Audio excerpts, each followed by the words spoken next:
How are you? Sorry I'm a little bit late. I had to jump in the shower and I'm just moving this camera around. Right. See what's going on.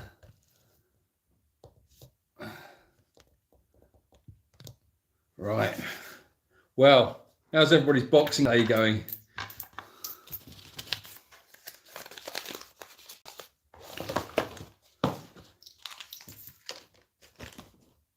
I'd imagine there won't be that many people on tonight because I think everybody probably got their fill on Christmas Day, but I might be mistaken. So it might just be a little small party. I don't know. We'll see how it goes. Intrepid Freddy Cat, hi, how you doing? Evening from Peasuta, or from a Peasuta, Peasuper, should that be, in Nottingham? You're a little bit misty, are you? It's a little bit misty and foggy over there. How's the picture going? Is the picture all right? Is that working? Doing it from a different location. Hello, Shark Shark. Hi, Sandy. And good morning, Lamb Chop. Hello, all. Hope you're all well. Just me. Yeah, everything's all good here. Hi, Atlanta, Berlin. Hi, hello, Jenny. What a wonderful surprise. No, I'm surprised. Are you surprised? I'm surprised. Hello from Amsterdam. Good morning from Calgary. Greetings from USA, South Carolina. Carolina? That's something completely different. South Carolina. Not sure I like this light. This light's a little bit like... Anyway, I think we're going to be a little bit smaller. Hold on a minute, because I don't think there'll be as many people online tonight. Really foggy. Wow. Well, not foggy here, I hope. In the picture. Well, I'm foggy. Hello, Amsterdam. Good morning from Calgary. Yeah. Bowmanville, Ontario, Canada. Hi, Bowmanville. Swindon.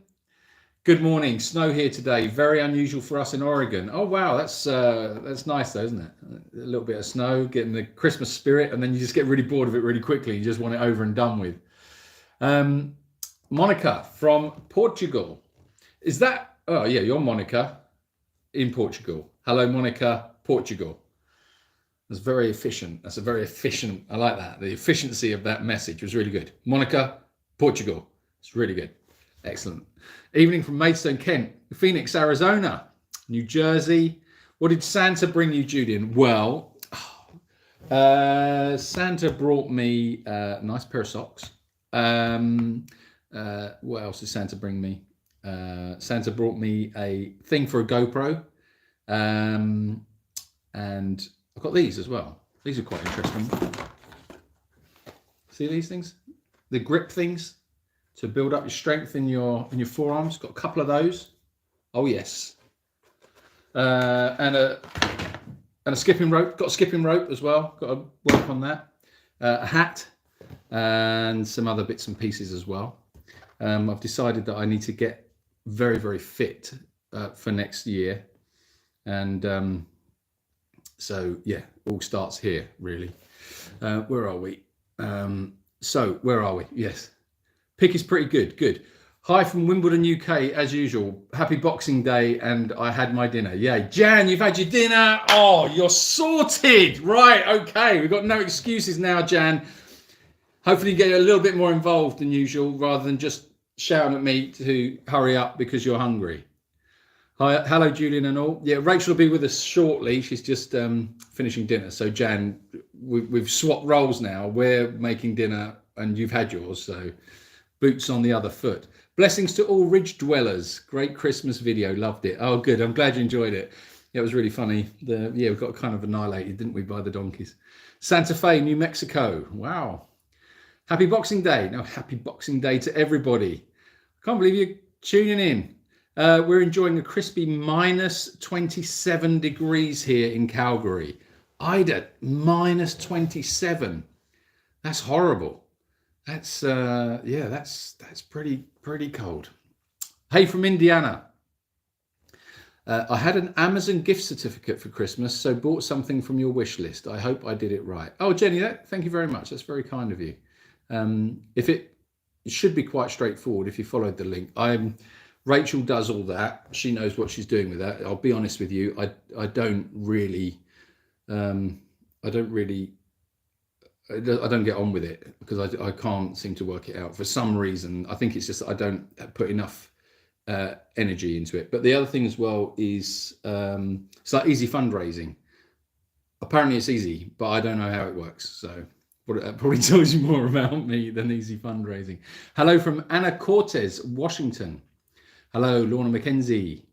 I had Christmas pudding for breakfast and lunch today. I'm either winning or losing at life. Just me? That's winning. That is definitely winning at life. Rachel got me a really lovely chocolate, big chocolate birthday cake. And I was experiencing a similar thing. And now I must say my belly now looks like a big chocolate cake. It's chocolate cake shaped. Hence the reason why I've got the skipping ropes for Christmas. Hello and good morning, Lorna McKenzie. How are you coping with the cold? Congratulations on being a recipient of One Bite, One World's fundraiser. Yeah, Philip, that was amazing, wasn't it? Absolutely amazing. It was a lovely surprise, and what a great thing to do. I think there was 6 sanctuaries, 5 or 6 sanctuaries, and we were blown away. It was a really lovely thing that he did, it was. Well, that's all I can say on it. Really, it was amazing. But we're going to do something a little bit more on that and about him and stuff in the future videos in the near future. So just to explain to everybody exactly what was going on there. Your gifts are in Madrid. Hope you get them soon. Ah, right. Okay. Thank you very much. Okay. It's a bit tricky if they don't come from Amazon. If they're just sent like directly, the paperwork that's associated with getting any gifts that come here is quite convoluted. And if we don't receive the paperwork within a set amount of time, then the paper goes back and we have to wait for it to become again. And it's really quite a pain in the backside with the system this end. So hopefully we'll get on that and we can get those out of Madrid as soon as possible. Thank you very much for sending them, though. Happy Boxing Day from the Virginia mountains, sunny and mild. Okay, so if Jan has had her dinner, we can go for 3 hours today. Yeah, maybe. Although she'll want a wee. You know what Jan's like, always wants a wee. Sorry, Jan, I feel like we're picking on you. Okay, what is Boxing Day? Okay, boxing. I knew this. Why is it called Boxing Day? Come on, what is it? Enlighten us. Somebody out there knows. Why is it called Boxing Day? I'm not going to go on Google now and have a look. I do know, actually. I do know this, but it's not coming to my brain. What, me? I'm an angel. Jan, not so sure about that. Brit in New York City. Big Steve fan. Ah, Lucy. Yeah, Steve's great. It's blurry as hell. Is that because I keep touching the screen? Right.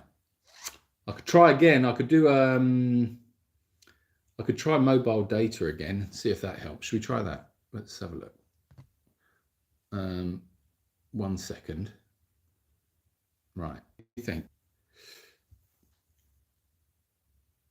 Okay, will you let me know whether or not that's working? Okay, I've got to catch up with the comments because I'm already falling behind. Hello, y'all from Elijah, Georgia. Elijah. As always, my family will be to my house in the next half an hour to eat. I've been cooking for 2 days. Oh, wow. I bet that sounds like a feast. I love when Steve took off with a bag of carrots. Honestly, that was so funny. He's such a funny little thing. Pudding for breakfast is great at Christmas. I agree. Janet says, Julian, your live chats are great. So, of course, we will join in. Yesterday's live chat was such good fun. Thanks. You made my day. Oh, good. I'm glad you enjoyed it. It was always worrying whether you're going to get the connection right or if it's going to happen. But no, it was good fun, wasn't it? Okay. Yeah, see, this is what happens. We go on the mobile data, we lose connection. That's the problem we've got with it. Right. Jan, you don't want to see my belly. Really, it's not. There's nothing attractive about my belly, and it's not. That'll come out in the next calendar. the chocolate cake shaped belly in the calendar. I was so excited that Dean and Nala picked the ridge. Yeah, it was lovely.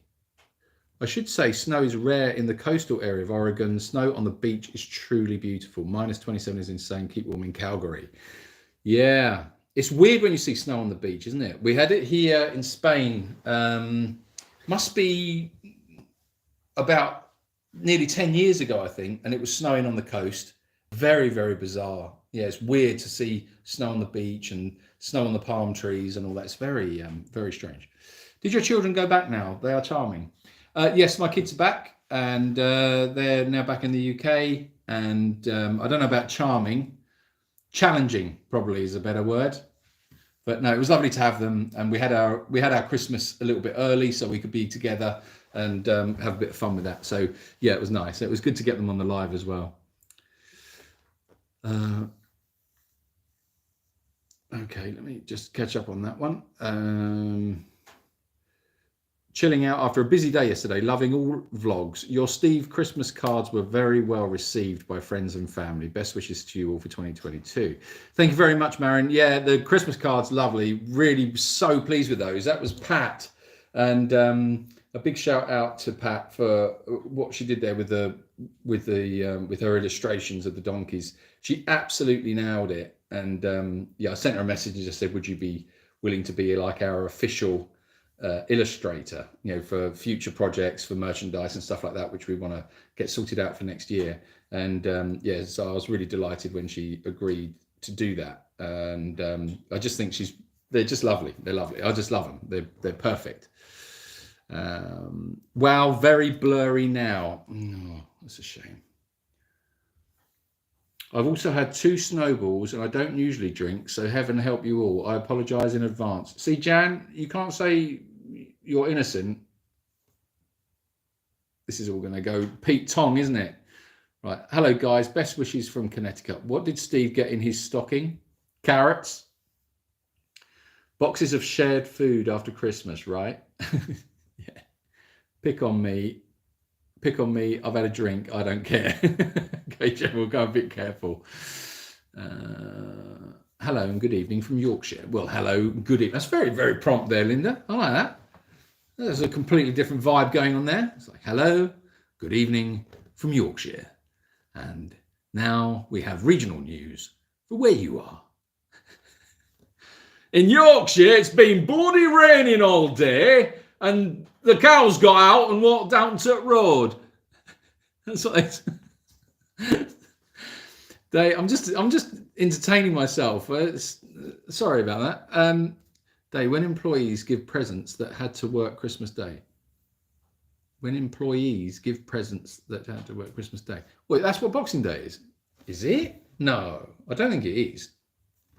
It might be, but I don't think that was the origins of Boxing Day. Isn't it a Victorian thing? Posh people gave boxes of prezzies to servants, I think. Oh, really? Really? I thought it was something else. I must say, in my mind, I had it as something completely different. We don't have it in the US. Oh, you don't have Boxing Day over there? Okay. Is it when food was boxed up for the servants of old to be eaten the next day? Or perhaps it is. This seems to be a recurring theme that's coming through on the comments. So perhaps that's what it is. Do you know what? I should really catch up. Excited about the new goat name. Check this out. New goat name. I'm confused. What, have we got a new goat? Have you done something that I don't know about? Has Rachel done something that I don't know about? Has she got a new goat? What's the goat? What's the new goat name? What have I done? Right, hold on. Pixelated. Oh no, that's worse. Oh, okay. Right, so I'm catching up now. So shall I just come down to the bottom then I can get a proper... Right. Boxing Day is when people return to the store to return gifts. Either malfunctioning, broken or wrong size, and is when prices drop and you end up buying more stuff. Yes, probably right. Employers, not employees. Okay, happy holidays. Happy holidays. Happy holidays, Kibo. Hello from California. Pumpkin pie for breakfast here. Good. Balmy 59 degrees. Dogs are all outside, sunning themselves. Nice. Chivo means male goat. It also means cool in El Salvador, but here's the kicker. Okay, what is this about the new goat? Have I missed something? Or I haven't got there, or did I miss it? Don't mind us. You just have a fiddle and we'll wait. Now, okay. Oh, right. Okay. Jan, I had no idea what you were discussing then. Quite frankly, the mind does boggle. Was wondering what you were referring to there. We can still hear you. It's all good. I'm so far behind. Chivo is the name for Bitcoin app. Digital wallet for Bitcoin are called Chivo. So the money transfers are called Chivo. So name the next Mao Chivo and your money will pour in. Oh, I see. Right. Okay. Well, guys, please smash the like button. Absolutely. Coming out of a sugar coma. Oh, MJ, I'm feeling you on that one. I had to stop with the sugar. So much water to try and get rid of the sugar. Have you ever done sugar-free? I don't know if we've had this discussion. We've probably had this discussion before. But have you ever gone completely sugar-free? I did it a couple of years ago, and it was transformative. Absolutely amazing experience. Not just physically, but mentally. It was the clearing of the mind when you quit sugar is insane. It is it's the equivalent of going outside and taking a deep breath of fresh air after being in a smoky room, and it just completely, it clears your mind. You think a lot better, a lot clearer, and you feel so much better. It was an amazing experience. I must say though, sugar being such an addictive drug, I couldn't stay off of it, and yeah, I'm addicted to sugar completely, and I fell off the wagon, and I'm back on it big time. But I think I'm going to give it another go this year. I'm going to try and get rid of all the sugar. It was very, very hard to do. To give you an idea of how hard it is to quit, I don't know. I don't wish to be preaching to the converted if there's people here that are already, off the sugar. But for me, it got to a point where I wanted sugar so bad, and I was so addicted to it, that the only thing I could find in my kitchen was a tablet that had a coating on it, that had a sugar coating on it. And it wasn't anything horrible. I think it was like an iron supplement or something like that. But it had a coating of sugar, and I got that. I found it. It was like one random one that had fallen out of the packet, and I'd found it at the bottom of the drawer, and I went at it like an absolute addict. It was incredible. The draw to it. As soon as I saw it, it was like, I could just, yeah, could I? Yeah. And I popped it in, and I must have sucked on that pill for God knows, for all it was worth. It was a tiny, tiny little tablet that had some sugar coating on it.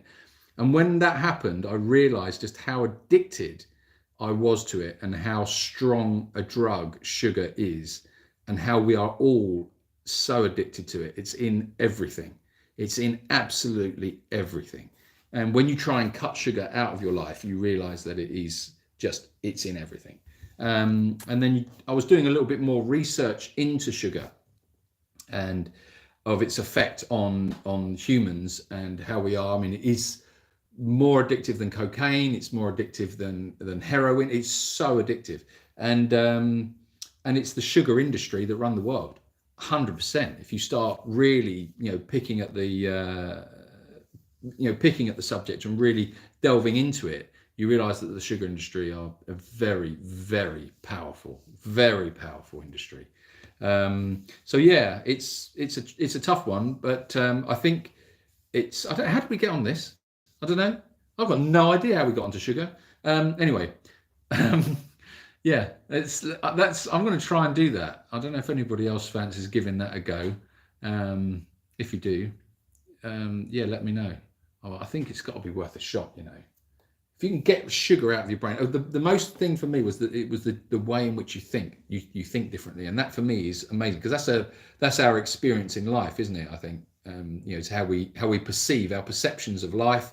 If we've got clear mind to experiencing the best way we can, then there has to be a good motivation to do it.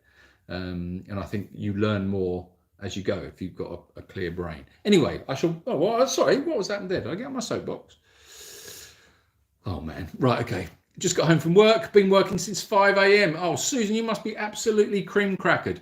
Hi from Rex and Ketty, Queensland, Australia. Good day, mate. Hi there, Rex. How you doing, mate? How's Australia? Hi, happy day after. The innocent snowballs. Oh, she's on the snowballs again. I'm going to have Google snowballs. Everyone's on snowballs now. What's going on? Did anyone else get a chocolate orange? No, we got oranges. Much better. Chocolate oranges, though, they are good, aren't they?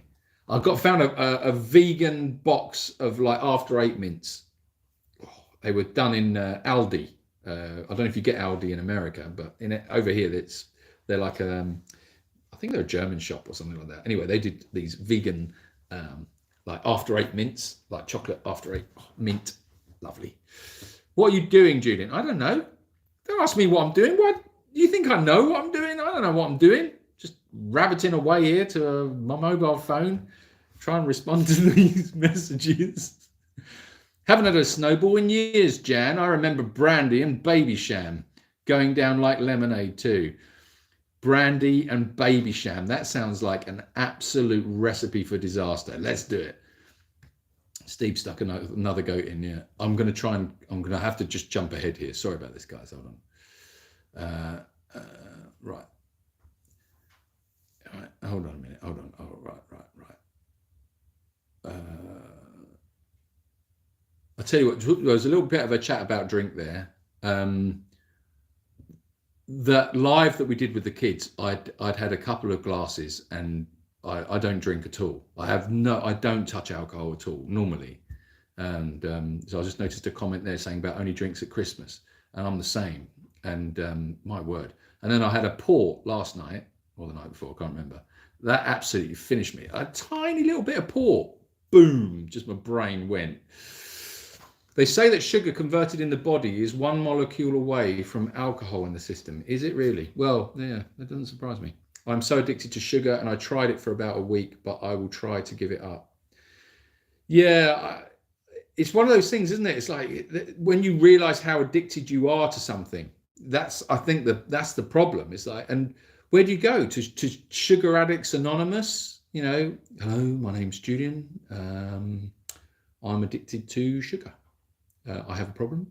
I don't know, you know, it would be quite handy, really, wouldn't it, to have a sugar addicts group? Perhaps there is one. I don't know. I'm just going to adjust this camera a bit. I feel like that was a bit difficult to look at. Right, okay, that's a bit better. Yeah, it's what we're saying. Yeah, we need a support group to get rid of sugar in our lives. Just end up sucking on bloody sugar-coated pills. That's weird. Sugar-free is great, especially for arthritis pain. I always blow it at Xmas time. Oh, is it? That makes sense. Yeah, arthritis. Yeah, makes sense. I tried to quit sugar last year. I had a raging headache and was miserable the whole time. Worst hour of my life. Yeah, the headache. Oh my God, that's what I mean. It's like, it's madness, isn't it? That we're all addicted to it. And do we know that we're addicted? Do the majority, you know, as a majority of people, are we aware that we are so addicted to sugar? And are we aware of its dangers and just how prevalent it is in absolutely everything we consume? It's in everything. It's like, oh, a little bit of sugar, a little bit of sugar. Oh, it's like we're all just addicts. It makes addicts of us all. My Xmas lunch at my son's house was cancelled, so my lunch became a chocolate orange yesterday. Well, there we go again. A little bit of chocolate orange gets you through the dark times. My supermarket was giving out free carrots to leave out for Santa's reindeer. Unfortunately, they don't have the right sort of teeth to eat them. Oh, I didn't know that. Wow. I wish our supermarket had done that. Could you imagine? I would have just opened the gates and just led the donkeys straight up there. We would have walked into the supermarket. I could just imagine Steve getting stuck in the revolving door. He would have probably blocked it. And then, no, I think he would have gone in first. Then I think maybe Steve or Dottie would have blocked the door, perhaps shoved a couple of carrots in to stop any other people getting in. And then I think they would have just done a sit-in and just sat there and scoffed a lot and just worked their way through the whole supermarket. Maybe at the self-service section, Ronnie, I could just imagine him giving it on the bleeper, filling up his bag of carrots. Charlie would obviously be in the hair department. I think yeah, the donkeys and Charlie in the supermarket would be quite a sight. I imagine, yeah, Charlie would be picking up the hair straighteners and the blow dryer, some new, I don't know, maybe some new gel or something, just to fashion some new looks. I think that'd be amazing. I can imagine Hoti would probably be picking up the Andrex, just something to make sure he keeps his bum nice and clean. That's quite a thought, that is, isn't it? Yeah. Yeah, I don't know what Barry would be doing. Bananas, probably. Barry does have a thing for bananas. Didn't really like the apples. Loves a banana. Hypoglycemia sugar was 48. I don't know what that means. I have a sweet tooth as well. CBD gummies when craving sugar. Oh, that's a good tip. Okay. Fructose is good but expensive. Julian, do you do goals for 2022? Linda, my goals, I have a massive to-do list. I think I don't know whether you guys ever follow or have heard of Zig Ziglar.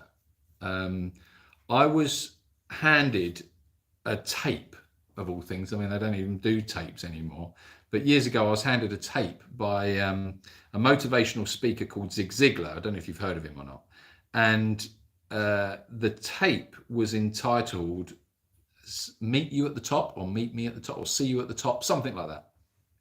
And where I was in my life at that moment, the tape was handed to me by somebody that I had a lot of respect for and was being very successful in business. And I went and saw him one day and I said to him, "Can you tell me, how do you do what you do? How do you do it?" Because I was struggling. And he opened the drawer of his desk and he got out this tape and he said, "Listen to this tape." And he said, "Ignore the way that the guy sounds." He said he's got a very, very strange accent. I don't know if he's Texan or something like that. He said, but it's very strong accent. He said, but see through that. He said, but just listen to everything he says and do what he says. And I promise you, it will have an effect on your life. So as I said, I had a lot of respect for this guy and he'd done very well. He'd built this business up himself out of nothing. And I thought, well, if he said it, I'm going to give it a go. So I went home that night, I put the tape on and I just followed it like an instruction manual to life. And one of the things that was in this tape of Zig Ziglar, and I'm not going to begin to try and give all the information out here, because it's better that you just go online and find it for yourself, because it might work for you, might not. But yeah, one of the things that he talked about was goals. And about all goals being related to an ultimate goal. So you should have, your long-term goals, your mid-term goals, and your short-term goals, and each one should feed into the other, so you eventually hit the goals that you've got at the top. And that's effectively how I started living and planning my life out from that moment on, and have continued to do that in later life as well. Here with the sanctuary, it does work. But the problem is, you can have all these goals, but you identify the problems that stop you from reaching those goals. And one of the problems that we have identified, and we've identified it a good couple of years ago, is resource of energy. And that, I mean by energy, personal energy. It begs the question of, when you're younger, you have this abundance of energy, obviously, and you can take on the world, and you can keep fighting. And then what I found was, especially with the sanctuary, because it takes so much energy, but I mean physical energy, it's very hard to keep very slope. So this is a convoluted answer to what goals I have. So one goal feeds into the other, is the point I'm getting at. Hence the reason why we've got these for Christmas and skipping ropes for Christmas. And I also looked at getting an exercise bike as well. And it's because I think if you're fitter, then you can generate more energy. And the more energy you have, you can then invest that energy where you need to. And so, yeah, so goals for 2022, I would say a short-term goal for me is going to be personal fitness, personal physical development. Hence the reason by, we're talking about, cutting out sugar, getting fitter, sleeping better, looking at sleep patterns, changing all of those little tiny things, those increments, taking what you do seriously. And you have to, because there's a big responsibility that is associated with running the sanctuary. So you have to take yourself seriously. You have to look after yourself. And you have to, and if you've identified something, that's how I look on it anyway, is I've identified that personal energy, that physical energy needs to be lifted. So I need to put things in my brain and put things in my life which keep me up, which is going to make me more efficient at achieving the goals for the sanctuary. New fencing, expanding Jacob's Ridge, the reach of Jacob's Ridge, seeing what we can do as a sanctuary, and can we help eradicate other situations of animal cruelty? Can we start with education? Can we do anything there? What more can we do? And you can always do more. And one of the things that we started in 2017 was the lottery. And it really, the lottery is something I just never talk about. I never talk about it. I never put anything out about the lottery. I never share what the lottery's been doing or anything like that. But we've helped so many sanctuaries this year through doing the lottery. And I need to make that reach bigger. I need to put more energy into that so we can reach out to more sanctuaries and help. And that's actual support that we're giving to other sanctuaries. Well, we should be able to do more of that. But I can't do that if my own physical energy is low, because all I've got then is enough energy within myself to run this sanctuary and to do the basics here. But there's still so much more that needs doing. So yeah, goals, so many, but I'm not really focusing on any of those other ones until this first one is right, until I've got my physical state up, until my energy levels are higher. So cutting out that sugar is going to be a big one. So there's that motivation for that. Well, that was a very long-winded answer, wasn't it? Have I got any goals? Yeah, so many goals. I tell you what I really want to get sorted out is this place. I need this property sorted, because while it's been dragging on and we haven't got the paperwork signed and we've not purchased the property yet, it's been going on for months, and it is just mentally exhausting, because it seems every time you get somewhere and you think, right, we're going to do it, something else comes up and something else comes up. And it's a real war of attrition. And it's just, we've got to be careful, because I've been so close so many times to saying, oh, do you know what? Let's just do it. Let's just, it'll be fine. Let's just sign the paperwork, get it done, pay the money, and it's done. But the fact of the matter is, we can't do that. We can't do that yet, because that would be really foolish, because there's a lot of things within that contract and related to this property, related to the land, that could land us in big trouble. And that could effectively affect the sanctuary. So again, it's back to that responsibility. You've got to make sure that we absolutely, cross the T's, dot the I's, make sure everything's exactly as it should be, and don't take any risks.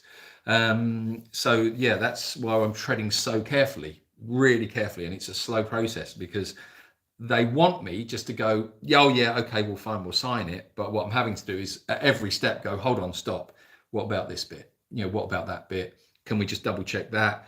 I need to know this, I need to know that, which means we're involving other people. We've got, the town hall involved and things like that. So it's a slow process. But yeah, that's another big goal. Once that's done, I feel like that's going to release a load of pressure from my brain and from Rachel's mind and from us developing the sanctuary further and moving forward. Because at the moment, you just feel like you've got one hand behind your back and you're trying to move, but you just need this other arm loose so you can get on, but you can't loosen it yet because it's the wrong thing to do.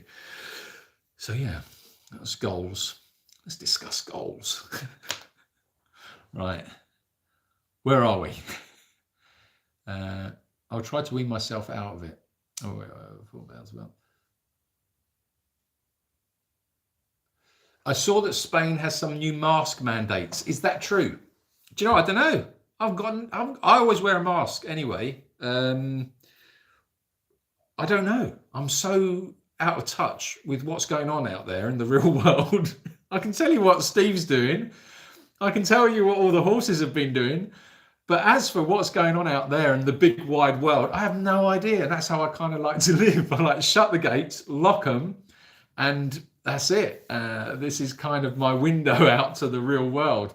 Yeah, occasionally I have a sort of a check-in on some news sites and see what's going on, just purely for legal reasons and to make sure that we're not that we're all right. But yeah, I don't know. I've just don't really get a chance to sit down and see what's going on. But I just I look around, see what everyone else is doing. If they're wearing a mask, fine, I'll just wear my mask. It's fine. And to be honest, I feel more comfortable wearing a mask.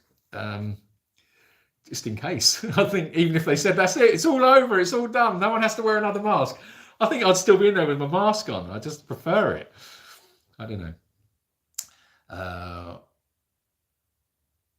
All this talk of quitting sugar has driven me into the celebrations tub. Do you know what? I got these. These are atrocious. But you talking about going into the celebrations tub. You see, this is why you're not a very good, that's a very bad influence. Look, see? What are these called? Flying saucers. Do you remember these? God, I saw a bag of these and I thought, I've got to try a flying saucer. I haven't had one for years. And they just dissolve on the tongue. Oh my God. Got like sherbet in them. It's just 1,000. I can feel myself completely tingling. Oh, it's so bad. Right. Coffee and baking, all processed food. I don't eat much sugar at all, but I am in pain 24/7 with so many chronic pain and autoimmune diseases that I want to find pleasure in eating a cookie once in a while. Yeah, Sandy. I think, yeah, I don't know. It's if that's where you get your pleasure from, eating a bit of eating a cookie once in a while, and as I say, it sounds like you're dealing with a lot there. So, who's judging? He says, stuffing another bit of sugar into his gob. Okay, that's enough of that. I love Steve's belly. Yeah, I know. Did anyone notice Ronnie's belly? Ronnie's getting really fat. I didn't realize how fat he was getting until I watched that video back of him chewing on the pipe. And I sort of thought, he's getting too big. I'm going to have to put him on a bit of a diet. In fact, I'm going to have to put them all on a little bit of a diet. I'm going to do a little bit of an MOT on all the donkeys, just to have a look over them, just to do a double check on that. But I do think that they might be getting a little bit overweight. I've got to watch that.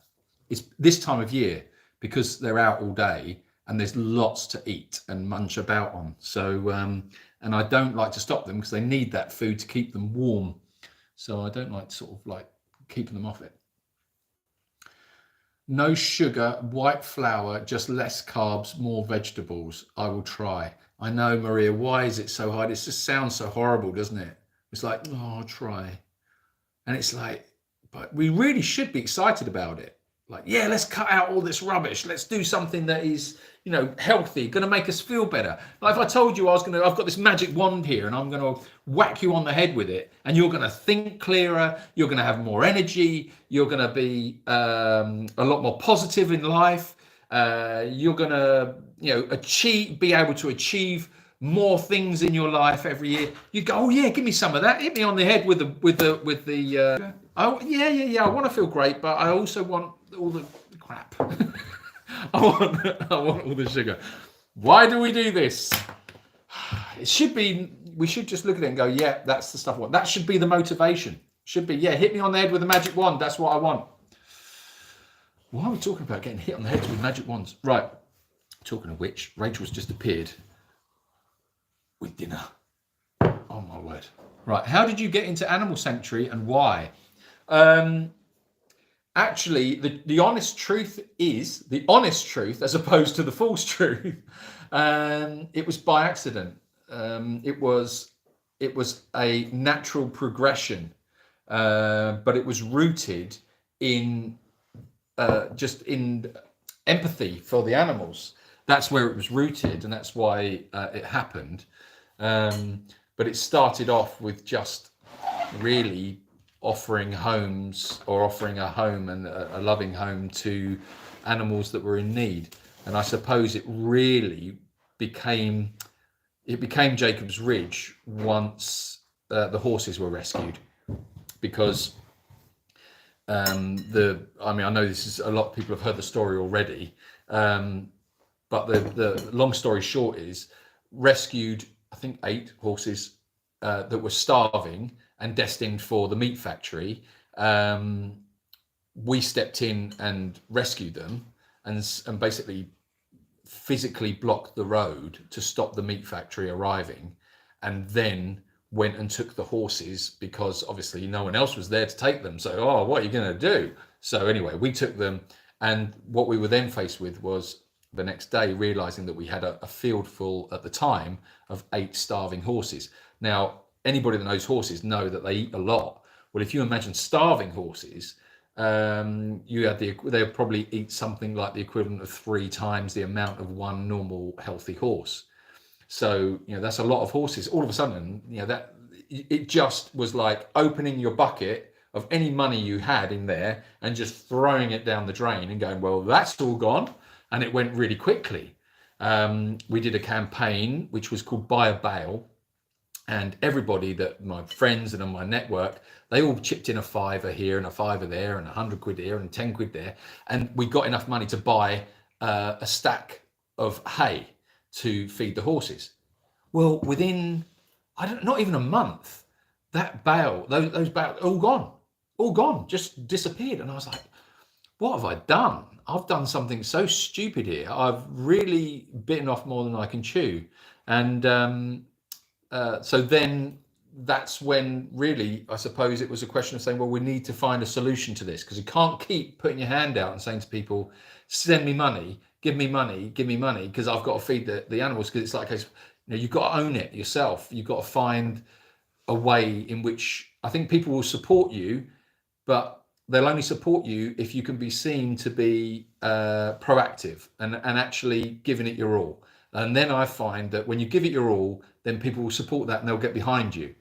But if you just stick your hand out and you cry and you say, please help, please help, please help, that doesn't really inspire anything, and there's nothing behind it. There's no drive behind it.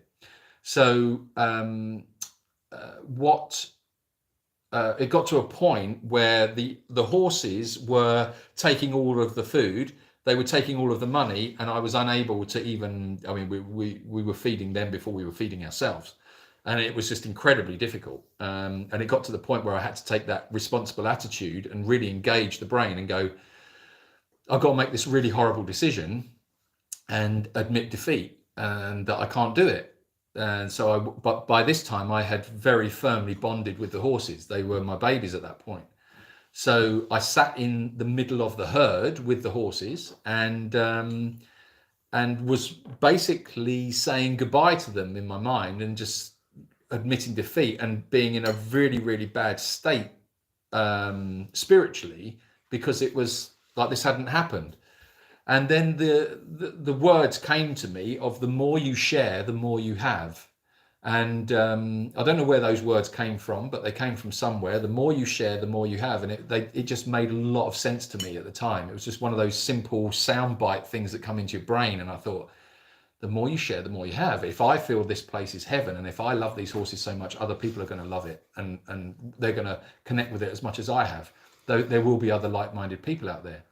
So then it was the idea of opening up the sanctuary and saying, instead of trying to own it and say, no, it's all mine and I'm going to protect it and it's all mine. It's a question of saying, well, why don't you trust a little bit, open up and say, look, this is the sanctuary. I've created it here. Does anybody else love it like I love it? And what do you know? Loads of people loved it as much as I love it, and still do. And then it was a question of saying, okay, well, how could we turn that into a way of supporting it. As then it's saying to people, well, look, do you want to support it a little bit? If you want to come and stay here and come and work with me with the animals, would you put a little bit of money in the pot? And then people said, yeah, we'll put a little bit of money in the pot. And they came and they helped and put a little bit of money in the pot. And slowly but surely we were able to buy a little bit more food for the horses. And so it rolled. And it rolled on and it rolled on and it rolled on. And then people were saying to me, you know what, they were starting to own the problem as much as me. And then it was sharing that problem out. And then the sanctuary started to grow and the support started to grow for it. And it is where it is now. And we were able to reach out. We were able to reach out to more people. We were able to offer more rescues. And that really is where it sort of sparked from. So, and that's really what we've been doing ever since. It's just growing it and growing it and growing it and growing it. But not necessarily physically in size, more in what it does, the animals that it helps, the level of care, always trying to increase it all the time. So, if, for example, we've got the plans in place to build a small hospital on the site and stuff like that. That's all, in my mind, that's making the sanctuary more and more and more and more efficient. Because ultimately, what it all boils down to is, are they fed? Are they healthy? Are they happy? Are they loved? Are they secure? Are they safe?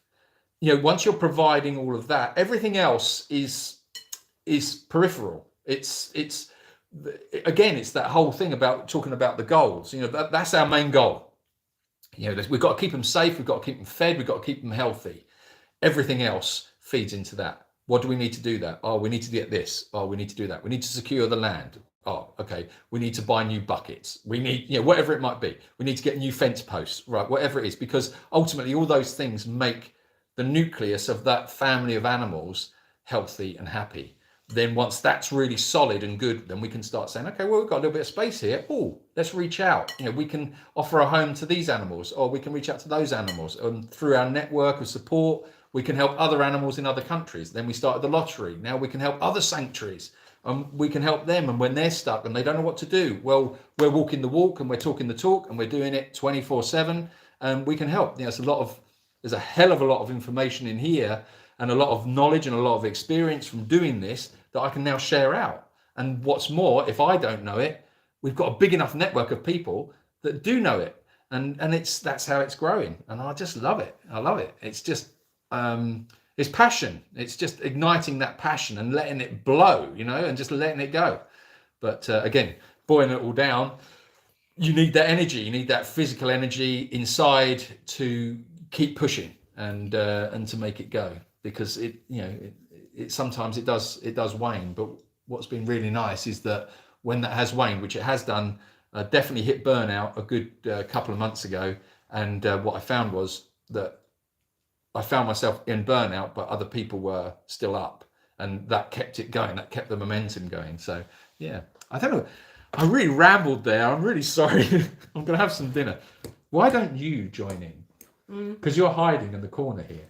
No, because I've got a cold and I just sound disgusting. You don't sound disgusting. I look disgusting. You don't. You certainly don't look. No one wants to look at me eating food right now. Well, no one likes to look at people eating food, but you certainly don't look disgusting. Sorry, Rachel's just hiding just off here. Just pop your head in and say hello. Just say hello. Rachel's got a stinking cold at the moment, so yeah, she's sounding a bit gluggy. Oh, come on when I've finished eating. Yeah, please do. Right, okay. Is Rachel feeling better? Oh, and where is Rachel? Look at that. I've just got to these guys. I'm so... Look how far behind am I? Press the blue button. Oh my God, I'm 27 minutes behind some of these comments. Right, I'm going to hit the blue, right? I'm going to hit the blue, which means we're going to jump loads and loads of comments. I'm very sorry. Just talking. Oh, what do you want me to do? I can't be quiet.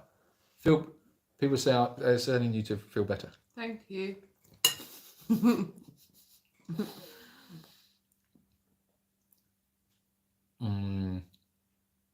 Eat up, June. Yeah. I'm supposing they are really sorry now. Where are we? Any minute now. So where are we?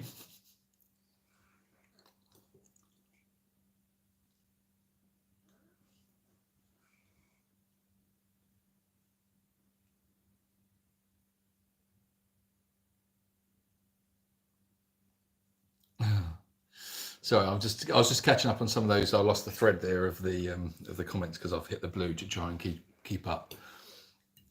Oh my word! I have no idea what this tastes like because I can't taste anything much. Well, when you have a really bad cold, I think it's good to have a big spicy meal. Yeah. It's nice because it's very spicy. Is it? Yes. Yeah. Absolutely, it is. So,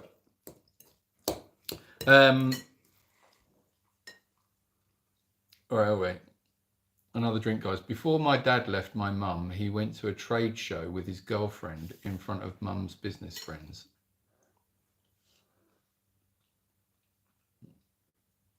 Okay. I don't know what I don't know what that is about, JR. But, get well soon.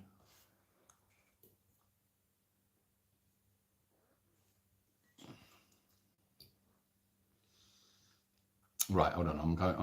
I'm just scrolling back a little bit so I can get an idea.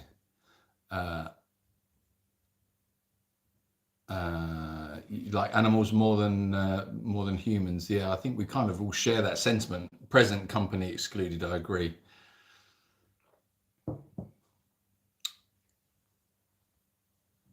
What is going on here?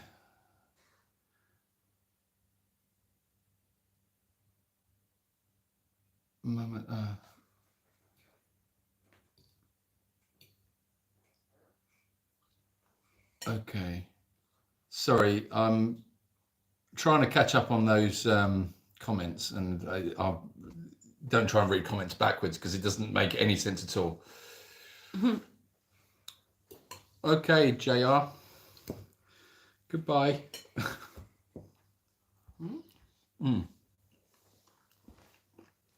I think I missed a thread of something there.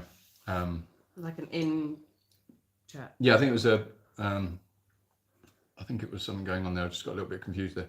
May I ask what delicious meal Rachel has made this evening? I would say it's a chili. Yeah. And it's very, very tasty, very spicy. Watch out for those bay leaves. Oh, have you put bay leaves in it again? Always. Okay.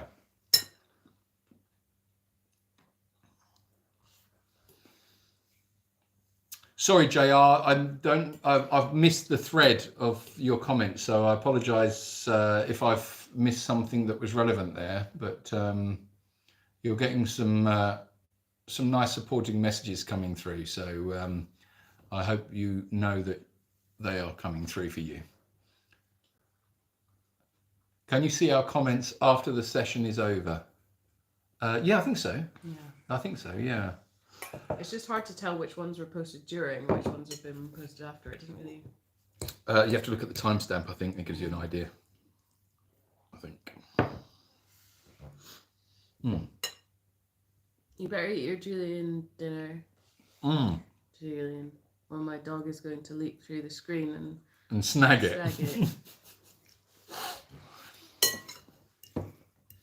Now what we need is little Dexter. Oh, hold on a minute. There's been some super chats that I've missed. My word. Just seen those. Right. Okay. So far, I've lost all thread of the comments. So this is getting a little bit disastrous now.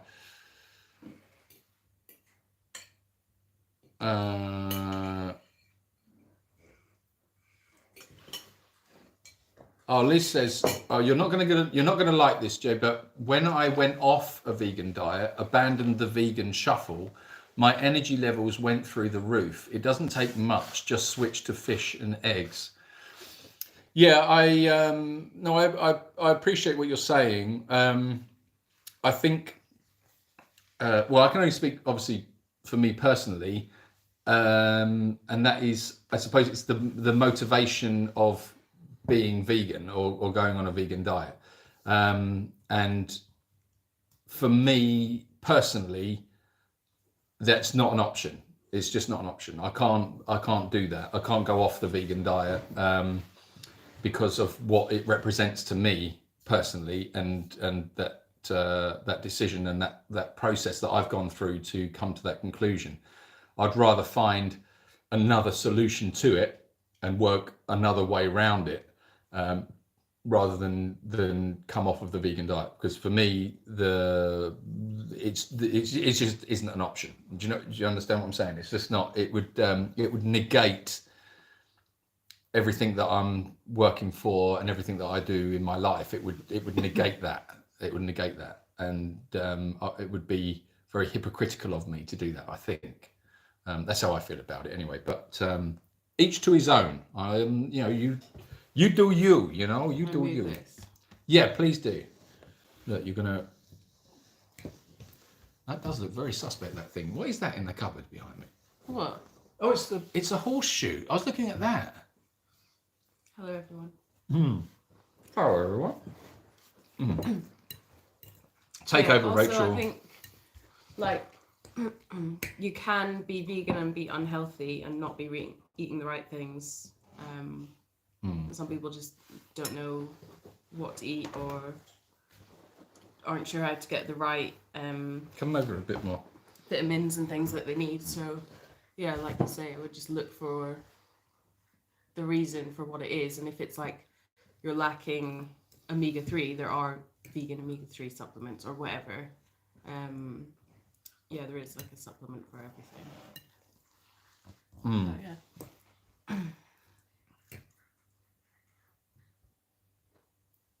Note to chatters, don't ever ask Julian about his goals again.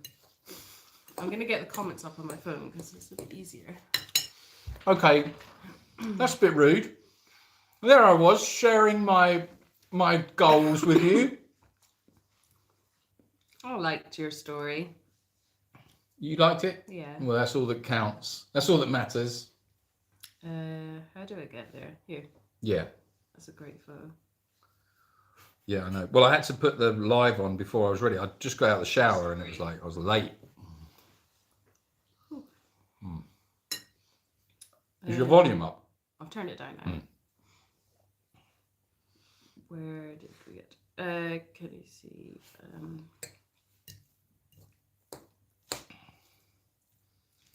When does Barry become a free donkey?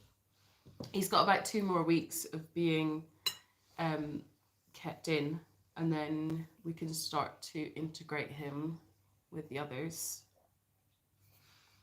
I was so tempted to let him out yesterday.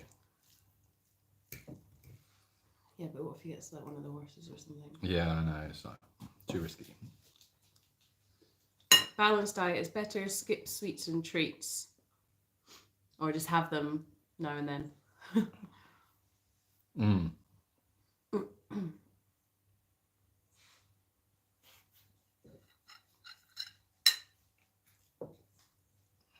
Do you take supplements to keep healthy as vegans? Yeah, we take B12, which some foods are fortified with it, but yeah, it's just easy to take a supplement and you know you're getting it then. A lot of meat naturally doesn't contain any B12 because how animals are raised nowadays, so it's actually injected into the meat. So yeah, it's just something that a lot of people are deficient in, even people who eat meat. But yeah, we take that. We take omega-3. Iron. I'll take iron. Yeah, that's it really. We just try and make sure we eat like a balanced diet. But only the sugar-coated pills. They're the best ones. The chewy ones. Yeah. Can you ride any of the horses? We don't ride them. Again, without going too much into it, it's a bit of a controversial. Just let them be. A lot of them have been ridden before. They were used for cart horses and things, and they're traumatized by it. So yeah, we just wouldn't want to put them through that, and just think we don't need to ride them. So just let them be as they are. There was a couple. We had a couple of horses. There was Lucy and Wilhelmina were cart horses when we rescued them. They were part of the initial 8. and they had completely shut off, shut down behind the eyes. You could see it. They were broken, 100% broken horses, and it's taken years and years of just allowing them to be within the realms of the sanctuary horses. Just let them be who they are. And what we've now see is this transformation in both of them. Wilhelmina is Lucy. She's the darker one of the two. She's still a little bit there, but she's come out of herself. But she will not. She doesn't really want to engage with humans at all. And I would imagine she's probably suffered quite heavily, with a heavy hand on training. Even when you like go to give her a treat, she turns her head just like she's like. You can just you can see it in the eyes, and it's very hard to describe in this scenario. But her and Lucy, they were the worst. They were the worst ones that were broken at the hands of training, I suppose, traditional training methods. So yeah, once you see that. And Grace, but just in a different way. Grace was completely different. Yeah, Grace was the one that was beaten, but she has really come out of herself now. But that's taken years and years to make a change to them. So yeah, you wouldn't want to start saddling them up and putting reins on them and stuff like that, because it just sends them back. And that's not what we're about. We're an animal sanctuary. It's for them. It's not for us. It's not for anybody else. It's just for them. It's a place where they can just be animals, and not have to worry, because they haven't got anywhere else to go. Where else are they going to go? If you're an animal, what are you going to do? Us hairless monkeys are everywhere, and we've just ruined the environment for them, and we subjugate them, and we just do what we want with them. And it's like, God, give them a break. Let's give them a bit of space. Do you frequently use nutritional yeast in your meals? I love this stuff. Yes, I do. I put it in quite a lot of things. It's in that. It's quite good to thicken sauces up as well. So yeah, I use it quite a lot. And I think it's fortified with B12 as well, that one that I've got. Right, Valerie, not sure what you're saying here. In America, Horseshoe hung over your doorpost. Yeah. Doorpost? Mm-hmm. Door? Mm-hmm. Is considered lucky. Why is that? Well, they say that if it's that way around, then the luck goes in and stays in. But if it's the other way around, then the luck runs out. That's I don't know where does that come from. I don't know. I don't know the origins of the horseshoe luck thing. I don't know. If anyone knows, then let us know. Yeah. That was rude. I'm very interested in their goals because it supports the Ridge and they're good people. Oh yeah. Well, thank you for that. I appreciate it. I don't think it was a particularly. I think it was just a bit of banter. It was banter, yeah. I saw it as banter. I don't think it was anything too untoward. Going vegan, in my opinion, requires self-research and being conscious of recipes. Yeah, I definitely think research to know what.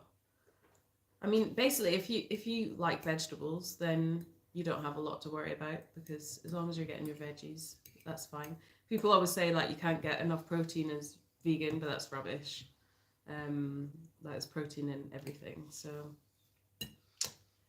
a horseshoe has to hang the right way up to catch the luck, or it drops out.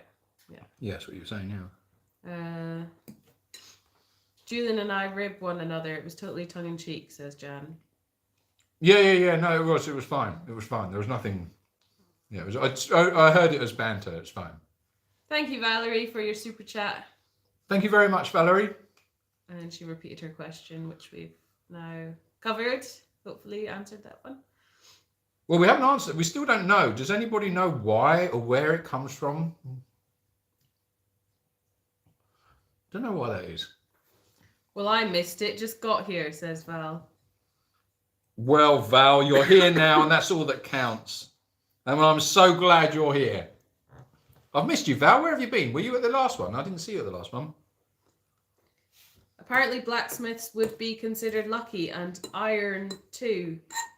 Yeah, that's right. So horses as well as long horseshoes as well Come on. As well as long as they're hung to catch the luck.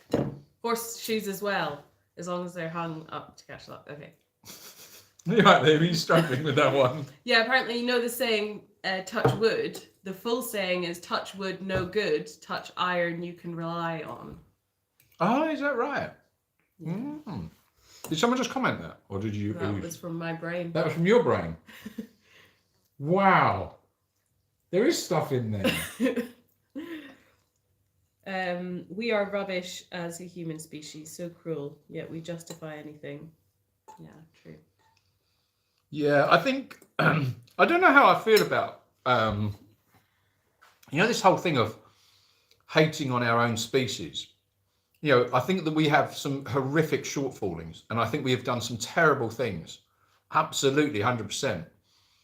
But I think as much as we can hate on ourselves as a species of people, as a species, and look at all the horrors and the terrible things we've done and all of that, we've also done some amazing things. And I just think we don't want to just sort of like hate on us, because I don't think that's a very positive thing to come from. I don't think it's a good place to come from. I think we've just got to focus on what we can actually achieve and the differences that we can make in each other's lives, in the experience of the planet, into other, sentient beings that exist on this earth with us. I just think we just need to embrace how good we are as well. And I think we need to just appreciate that a bit more. Although I totally agree with the sentiment, humans, bloody hell, we're a nightmare and we've done some horrible things, but we're not all bad. We are capable of doing some pretty good things. I just wish we would embrace that side of it a bit more. And I think we do need to call out the bad side. I think we need to call it out, and I think we need to change things. I think we need to get rid of these big multinational corporations that cause such big problems and all that. I think we need to we need to look at all that. But again, I've got my soapbox out, I'm on it, and I should really just stuff my face back in my chili. So I'll go there and I'll shut up. I'll get my coat. Yvette sent £200, euros, I think. Yvette, thank you very much. Yvette. So sorry I missed you yesterday. Got a new rescue horse suffering from laminitis. But oh, here's wow. my Merry Christmas to all of you. Thank you, Yvette. That's very kind of you. I hope that your horse gets better soon. What's a good? What do you treat? How do you treat laminitis? What do you do with that? Diet. Mm. Diet and usually it's like soft flooring. It's really painful, isn't it? Mm. I think. But you don't cure it, do you? You don't ever cure it. Yeah, Dottie doesn't have it anymore. Oh, you don't? You do cure it? Oh, I always thought you didn't. It's like once they have it, the risk of it coming back is like very high. Really high, but they can not be affected from it anymore, or have symptoms of it. Yeah, I know Dottie. She's still got the effects, hasn't she, from it? Well, her hooves grow really quickly. Oh, that reminds me. I've got to get. Yeah, she needs some cut. Yeah, I need the farrier out to do that. Do you eat Marmite? My husband grew up on that and still eats it. His parents were from Canada and Australia. Yeah, I love it. Yeah, I like Marmite. You can put it. We put it in loads of cooking. It's quite salty though. Yeah. How about thanking the previous super chats? I didn't see them. We need to go back and find them. Unfortunately, there's not a button that you can press that just shows them all. I got a little bit disconnected because I jumped ahead and I didn't realise the super chats were there because I didn't see them. So I apologise if I've missed your super chats. On here, it's only letting me go back. I'm so sorry. Please don't think that we're being unappreciative of the super chats. It's not that at all. It's just that I got completely. I was at one point. I was like nearly half an hour behind the comments, so I really lost the plot. That's all it was. I apologise. I can't see any on there. I know they're there. Well, I've got a little fly in here, and he's really annoying me. I can't see them. Can you? No. Oh, there's one. Rex, thank you very much for your super chat, Rex.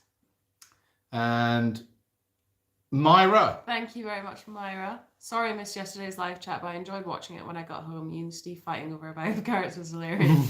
That was good. Thank you very much for your super chat, Myra.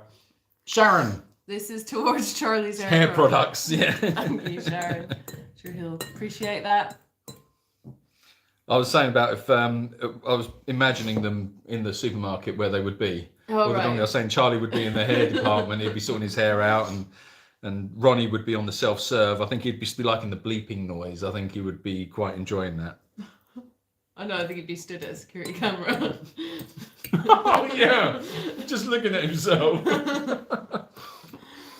Thank you, Christina. Did you not read any of these super chats out? No, thank you, Christina. I missed that one. So this is what happened. What happens when I'm not here? Yeah, exactly. And then I think this is where I joined. Well, I think that's all of them. Yeah, and we're to Yvette. Oh, right. Okay.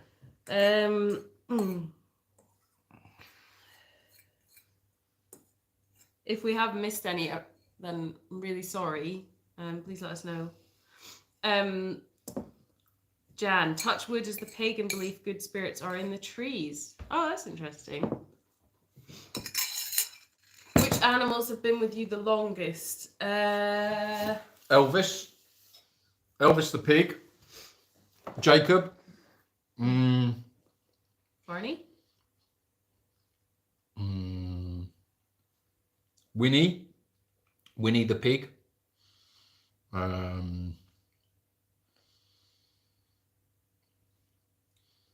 Yeah, then I think it comes into Barney. Yeah, I don't know.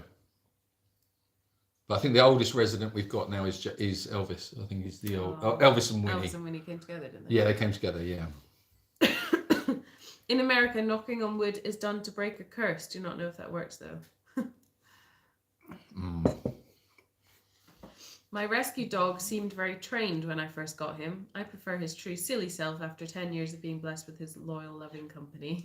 Oh, yeah, it's amazing how that you give them the space to let their own characters out, and then I think you really get to meet the dog or the animal anyway that you're working with, and it's much better, really rewarding. I think that their characters shine. I agree with Julian. We are, for the most part, good people, but there are some bad seeds that give the rest of us a bad name. I consider myself a good and compassionate person. Yeah, it's that whole thing, isn't it? Of like, what are we fundamentally good, or are we bad? What's within us? And I think fundamentally most people are good, whatever good or bad is. I mean, it's all subjective. What is, it's like, oh my God, it's all that indoctrination through religion and through all of that. It's like, who's to say what's what? Yvette, thank you very much. Here's another Merry Christmas from my husband. Oh, thank you. That's very kind. Thank you, Yvette's husband. Very much appreciate that. Thank you. Jan says, I love this. I'm sitting here with a full belly watching them fill theirs. Lol. I'm sure normal service will resume next week, though. So I'm enjoying the moment. Got to go. Dinner is served. Happy New Year, everyone. Happy New Year. Annie. Enjoy your dinner. Well, we'll probably, I don't know if we'll see. I don't know when is New Year? I have no idea. It's like that moment of limbo in between Christmas and New Year when no one knows what day it is or what's happening. I know. Well, I forgot completely that it was Sunday today. It just didn't feel like Sunday. I don't know what day it felt like. It didn't even feel like a day. Dean says, so Julian, is the glass half full or half empty? I think your glass is half full. A very positive attitude. More of us need that. Hard during the pandemic, but one day at a time. Yeah. I have found, now I had a realisation today. I'll share it with you. I think you'll like this. Not a lot. We'll get Michael Caine to explain it to you. Now then, I've realised that I don't know about if anybody else, this resonates with anyone else. But over the course of so many, of a number of weeks, I can find that some weeks I'm incredibly positive and really like creative, and I'm ready to rock and roll. And then a week later, I can be flat as a pancake and have absolutely zero creativity, and be quite, I wouldn't say depressed, but just not very not very bright, I suppose is the word. Describe myself as not very bright. He's not very bright. But yeah, I have identified that it's almost like a cycle. And the so I think that's what it is. I think it's yeah, definitely in general glass half full kind of guy. But then it depends. It just shifts all the time. But that shift, I'm starting to understand it a bit better. I can almost predict when I'm going to be feeling good and when I'm going to be feeling down. And then what that really helps is when I'm feeling down, I realise that it will pass. It's not there forever. It's just there for that week. And then the next week I might start feeling a little bit better and feel stronger about life. And then the week after that, I might be absolutely buzzing. And then the next week, but it's like don't panic, don't. Whereas I think in the past, I've panicked when I've started to lose the excitement, or if I've started to lose that creativity.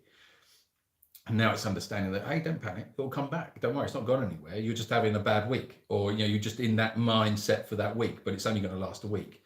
And that immediately takes the pressure off, and yeah, it just gives you a little bit more hope, I suppose. Although I don't particularly like that word, hope. But yeah, that's where I am. That's anyway. another story for another day. Let's discuss hope and its place in the world. Thank you, Valerie, for your another super chat donation. Again, knocking on wood is said to break a curse. Thank you very much, Valerie. Thank you. Never tried Marmite? You should try it.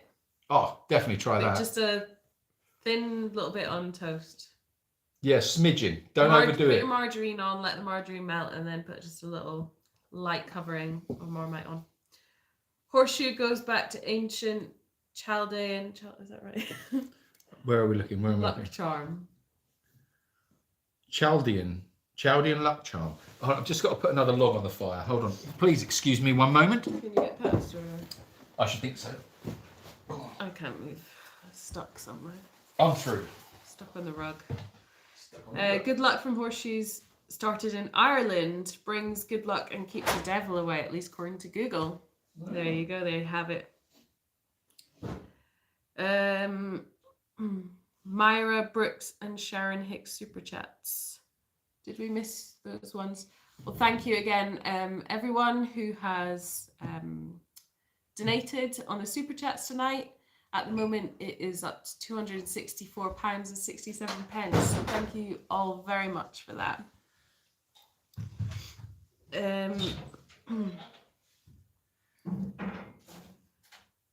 You guys are fantastic. Just an observation. Eating your dinner on screen is not a good look. Well... Eating your dinner on screen is not a good look. Yeah. I don't know when we're meant to eat it then, but we just have to eat when we eat. Well, sorry about that. There's a way of listing super chats. Other channels read them out at the end of their live streams. Okay, I'll have to look into that, Linda. I'm not sure. Hang on. What if I touch this button? Nothing happens. And this button? No. Okay, I'll have to look into that because I'm honestly don't know about that. I got accused by a boss of seeing a glass half full. I responded with whether it's half full or half empty. It's the sign of a poor host, not... Thanks not needed. What you give to the animals is thanks enough. Oh, thank you, Myra. Happy Boxing Day, everyone, from Colleen in Hamilton, Canada. Happy Boxing Day, Colleen. Happy Boxing Day! Have to go make supper. Happy New Year, everyone. Okay, Sandy, thank you very much for joining us. And Happy New Year to you too. And enjoy your supper. Thanks, Sandy. Barry, how is Prince doing with his leg now? We might have to do a proper update video because people keep asking. So Yeah, we'll do that. basically, it's the same, but yeah, we should do a proper video. Yeah, we'll do that. You have a good idea. Did someone say that the did I hear you saying about keeping the devil away with a horseshoe? Yeah. You know, this reminds me of I had this great English teacher when I was at school. So I'm going to bore you now. God, here we go. This is no right. This is I'll keep it short, right? Short and sweet. Yeah, short and sweet. But there was this thing going around when we were at school that said if you said Bloody Mary 3 times and I don't know, stood on one foot and rubbed your head or something like that, it would turn the glass of water. You had to do it in front of a glass of water, and it would turn the glass of water red, and the devil would appear in front of you. So everybody at school was too scared to try in case the devil appeared. So this came up in conversation with my English teacher at the time, who was a tremendous guy, really, really fantastic guy. And he kind of said, well, he said, I don't think that's true, guys. He said, I don't think that's true. And we were like, yeah, it's true. Everyone said it. It's true. It's true. And he said, no. He said, why would? He said, think about it. He said, if you're the devil, he said, don't you think you've got better things to do with your life than turn up in front of a load of school kids standing on one foot, rubbing their head, saying Bloody Mary 3 times and turning a glass of water red? And we all kind of sat there for a bit and thought, yeah, he has got a point. I don't think really. Yeah. And then it kind of like killed it. And then so it just put me in mind of that when you're talking about the horseshoe, keeping the devil away. So I can't imagine like, well, did the devil look at the horseshoe and go, oh, I can't go in there, there's a horseshoe? I don't think you would. I don't know, maybe you would. Who knows? Loved yesterday's video with all the antics of the animals at play with apples, tomatoes, lettuce and carrots. Hilarious fun for Christmas Day with you. Yeah, it was good. Sorry, my reading out loud is not working very well tonight. You're running out of batteries. Nurture versus nature. I like to believe that most people are good. Yeah. I just realised I forgot to smash the like. Smash the like button. Smash the like! Nice. Brody, thank you very much for your super chat. Thank you, Brody. Merry Christmas. Merry Christmas to you too. What is your philosophy, Rachel? On what exactly? Was it a particular thing? Was it glass half full, glass half empty? Or... Well, we could be talking about, thanks Linda, smashed it. Let me know, Odine, and I'll come back to you. Sir Michael is in the house. Sir Michael's always here. Yeah. What is your philosophy? Of what though? Well, I don't know, but in general. Along the lines of something we've been speaking about. I just feel like that's too big a question to ask. Okay, so is it glass half full or glass half empty? I think glass half full. I think I would say I'm realistic. That's your kind of answer. Yeah, but that is realistic. If the glass is half full, that's realistic. It's half full. Well, if you've drank half of it, then it's half empty. If someone's poured it up and they've only filled it half full, then it's half full. So that's only half full. But if you've drank half of it, then my glass is half empty. Well, it's still half full. No. Okay. Fair enough. I've got the sneezes now. Whatever day Christmas falls on, 1 week later is New Year's Day. Oh, so is it Saturday then? Is New Year's Eve, is it? Maeve says, phases of the moon. Yeah, that's what I thought, phases of the moon. Dean says, a wise friend told me that life is like the waves of the ocean and natural to go up and down, which again is all related to the moon, really, isn't it? Yeah, it is. I agree. Linda says maybe your hormones are aligned with Rachel's. Yeah, it could be. More Irish in America than Ireland, and you know we are superstitious lot. Oh, the Irish. Just me says, sorry, have to go. I'll check back later to see if you're still live. Happy Boxing Day, all. Okay, Bye, just me. See you later. Have a nice time. Don't know if we'll still be here or not. Who knows? Are we here at all? Is any of us here? Are you here? About horseshoes, this. That's very interesting, Rachel. I like it. About horseshoes, most horses thrive on being barefoot. Again, it's like more of a natural thing, isn't it? I think. Yeah, again, it's like, but it's not natural. Riding isn't like natural for the horse, is it? So No, exactly. But if you put if you attach things to a horse's foot, there's something quite unnatural about that. I don't know. I know some of it's for like therapeutic use as well, though. Yeah. Hey, Valerie. If you don't eat on screen, then how can you bother Jan? Exactly. I'm thinking about getting something else to eat now. You want something else to eat? Are you hungry? Like a mince pie. Oh, mince pie. Okay. It must be more than 264 because you got 250 from Yvette and her husband alone. Well, remember it's in pounds here, not in... We're reading it out as pounds, so there's going to be, because some super chats come in dollars, some come in euros, so yeah. And that's it just probably shows why. us in pounds because that's how it's set up on our YouTube. Yeah. There's nothing wrong with eating your dinner on screen, says Myra. Whoever doesn't like the dinner time chat, find something else to watch. We love you, Rachel. Thank you, Julia. We have large Gurza. Should that be heard? Or is that a thing? We have large Gurza of wild horses. Gurza. We have a large Gurza of wild horses without shoes, and they are just fine. Thank you very much. Well, shoes have basically been invented to do with riding, and it's when horses are ridden on hard ground. Yeah, none of our horses, Valerie, have shoes either. I think. Yeah, I don't. What is Marmite exactly? I've never heard of it. I'm from the USA.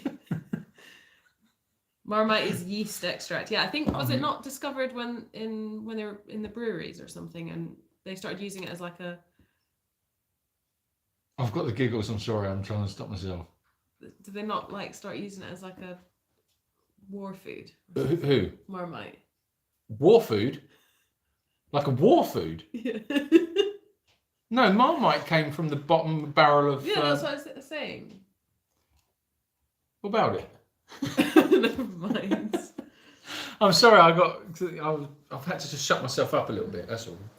I've had to have a little word with myself. Thank you very much. We already read that one out, but it's here now. So thank you, Brody, for your super chat. Oh, wow, you're far behind. You're worse than me. What we need is Freddie. We need Freddie doing this. Just staring at the screen and just reading out the thing. Been watching Arvin. Oh, hold on. We sit across the table from one another and eat a meal. I thought that on that comment. I thought, well, that's what we do, isn't it? Michael Caine loved bloody Marmite. Didn't just eat it. He loved it, mate.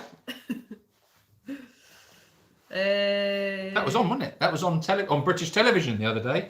The Great Escape. Not The Great Escape. What's it called? The Italian Job. Italian Job last night that was on. Just watched a little bit of the scene of it when they take his Aston Martin and throw it off the side of the cliff. It's the most horrific scene. I'm playing with that. Sorry. Okay. Did you want a mince pie? Apparently, Jane's got mince pies. Totally agree, Rachel. Depends on the circumstances. Rachel is a pragmatist. Am I pragmatic? Yeah, you are very pragmatic. Yes, so much so, almost to a fault. You are a realist. If you had faults, which you haven't. If it's half full, you still have room to fill it more. Exactly. Yeah, but if it's half empty, then what do you do? Oh, thank you very much again, Valerie, for another super chat there. Thank you, Valerie. Who is Ben and where is he? Just curious, you mentioned him yesterday. Ben is a giant pig, and but he's a giant pig. He came to us with his little brother. There was two of them came as piglets. They were rescued from an abattoir by some animal activists who then rescued these pigs and kept them in their car. They didn't have anywhere to put them. So they contacted us and said, can we take the pigs? We didn't have any room at all for more pigs. They had nothing to put them. Here's a picture of him. Where's the camera? There. If you take it a little bit further away, oh yeah, hold it still. I don't know if you can see that. Yeah, he they grew and grew and grew, and as they do, he eventually, him and his brother, we put them in a big run down the bottom. He developed. There was Bill and Ben. Bill was the more intelligent one. Ben was a little bit, shall we say? I don't know if he's less intelligent. He's just like that. Bill was friendlier. No, Bill was more intelligent. Bill was a lot more intelligent. Ben was just always a little bit stupid. Oh, he's not stupid.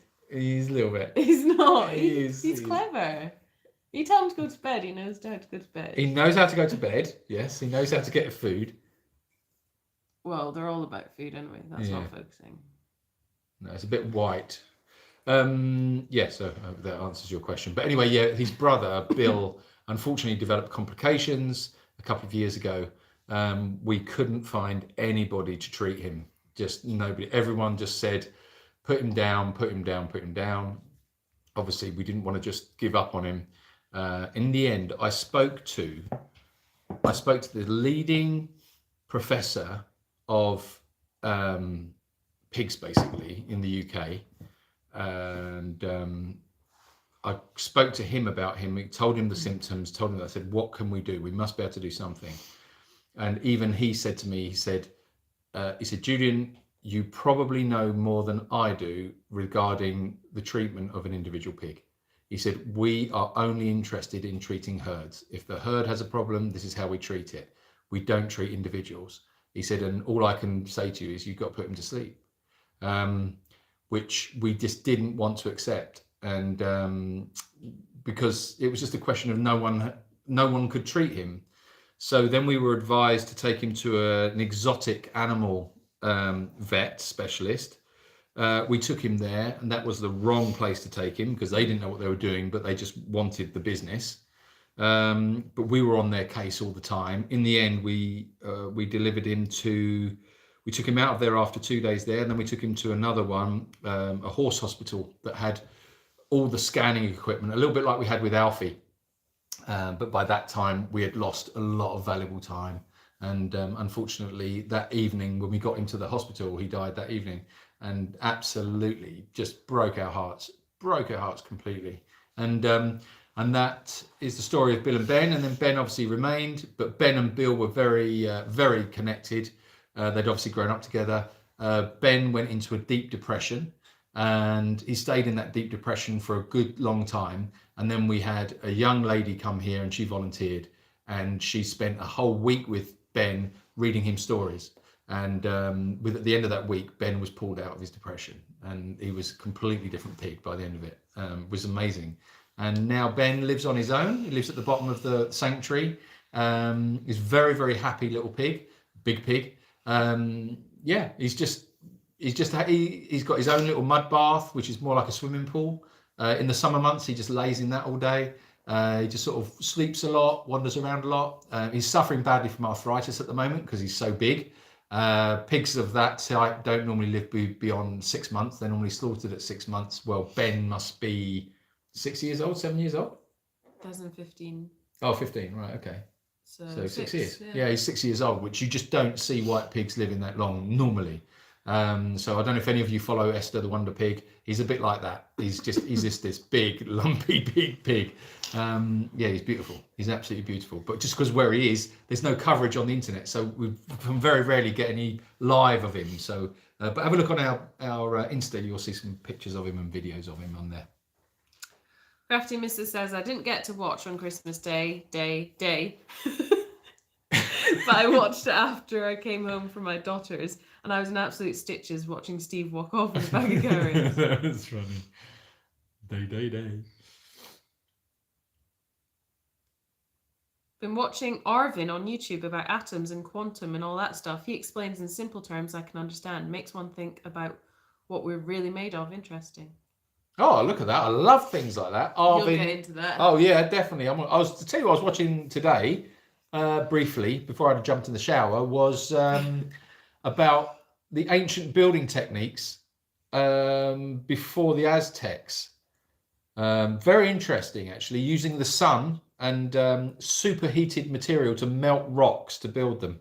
Very interesting. Anyway, there you go. Jay, Jane says, Michael Caine loved Bloody Marmite. Yeah, I know. I've already read that one. Oh, did you see that one? Yeah. Valerie says, Marmite is horrible. No, it's not. I love the original Italian Job. Yeah, that's the only one, isn't it? Really. Good save, Julian. Save. Save you from what? Save me. Save Julian. It was just an observation about eating on screen, not a criticism. Being in showbiz for 54 years, I'm all about presentation. Sorry, no offence implied. That's all right, don't worry. None taken. I better leave then, because I'm just in a fuzzy jumper and I look like... Your presentation is perfect. It's beautiful. God, you've been in showbiz for 50 odd years. You're doing something right. Are Marmite and Vegemite the same thing, essentially? Lol. I think so. Yeah. I thought Vegemite was vegetable extract, though, but then it got changed or something. I have no idea. Consistency's different. Ben is a giant pig. Rude. It's all right. He's so funny. I love him. Okay, now there's a whole Marmite Vegemite discussion. Oh, okay. Let's get Julian on that one. I don't think you really know enough to comment, do you? No, but when does that stop me? I don't need to know anything. I can talk about Vegemite and Marmite. Let me tell you. Have you had Vegemite? No. Actually, I can't. I don't know what to say about that. Have I had Vegemite? I haven't. Watch Don't Look Up. Great fun, so many levels. We watched that the other night as well. Which one are you on? That one or that one? I just watched that. Saw it on that one, sorry. Yeah, we watched. When did we watch that? Was that Christmas Eve? Eve, yeah. Christmas Eve. Yeah, Don't Look Up. Yeah, it was brilliant. Loved it. That was really good fun. Jan needs a pee. Just saying. Well, there's a surprise. When doesn't Jan need a pee?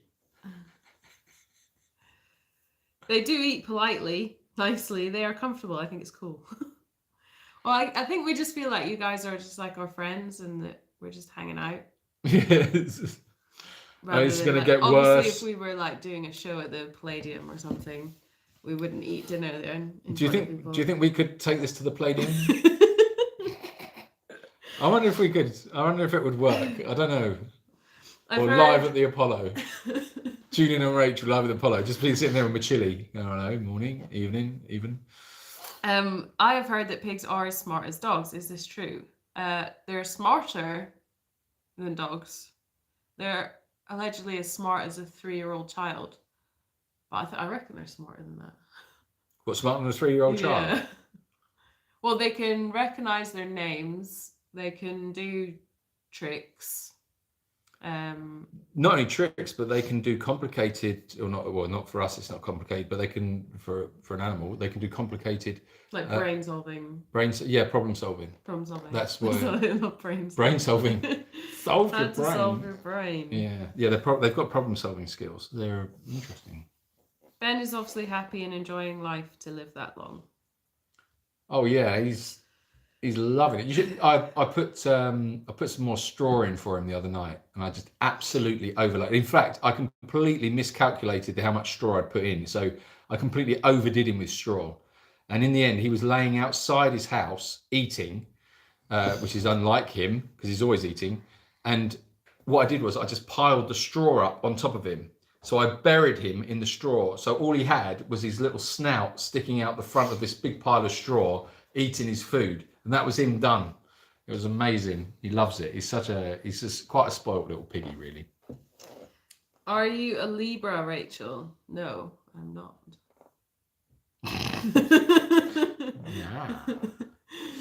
Guess again, my friend. Are all the pigs all right after all the tomato feast? Yeah. Oh, good. yeah. Yeah, they didn't. Another gift for you. I'll do your astrology. Well, that sounds interesting. Let us know about that. Step away from the Vegemite, Julian. Thank you. Step away from the Vegemite. When Julian read my pee comment out, I laughed so much. I really need a pee now. Laughed so much, a little bit of pee came out. Don't need it now. It's all late. It's too late. Don't worry about it. Just put a towel down. When your alarm goes off, who gets up first? Well, I'm not allowed to set an alarm because I just get shouted at. No, it's no. Look, let's be clear, right? What I object to is setting an alarm and not getting up for it. So if you set an alarm, so you say to me, you set an alarm. I say, no, don't worry, because I'll just get up when I get up, because I wake up.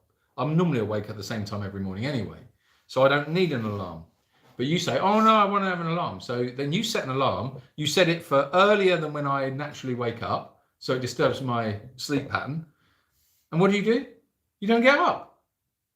So the alarm goes off, and then it wakes me up. And you go, oh, hit snooze, and you don't get up. So it's like, what's the point of setting the alarm? I haven't got a problem with you. I can't set an alarm then just Let's instantly not have, get up. Right, Who can fight, do that? Fight. Can anyone set an alarm and then instantly just get up? Yes, I can. Well, good for you. Well, that's what I'm saying. I don't need an alarm, but why can't you set an alarm and instantly get up when you set an alarm? That's crazy. Why you wouldn't do that? What's the point of setting an alarm? Does anybody else, when they set an alarm, does anybody else, when they're setting it, go, like, for instance, you say, like, I've got to get up at 6:35. So I set the alarm at 6:35. But does anybody else go, like, I'm going to set it for 6:37? Because that extra 2 minutes of proper sleep before the alarm goes off, that's worth the snooze. Do you see what I mean? That's my reasoning behind it. I just think those extra 2 minutes of proper deep sleep. Well, my thoughts. Juanita says, I love my snooze button. The snooze button was invented for a reason, Julian. I agree.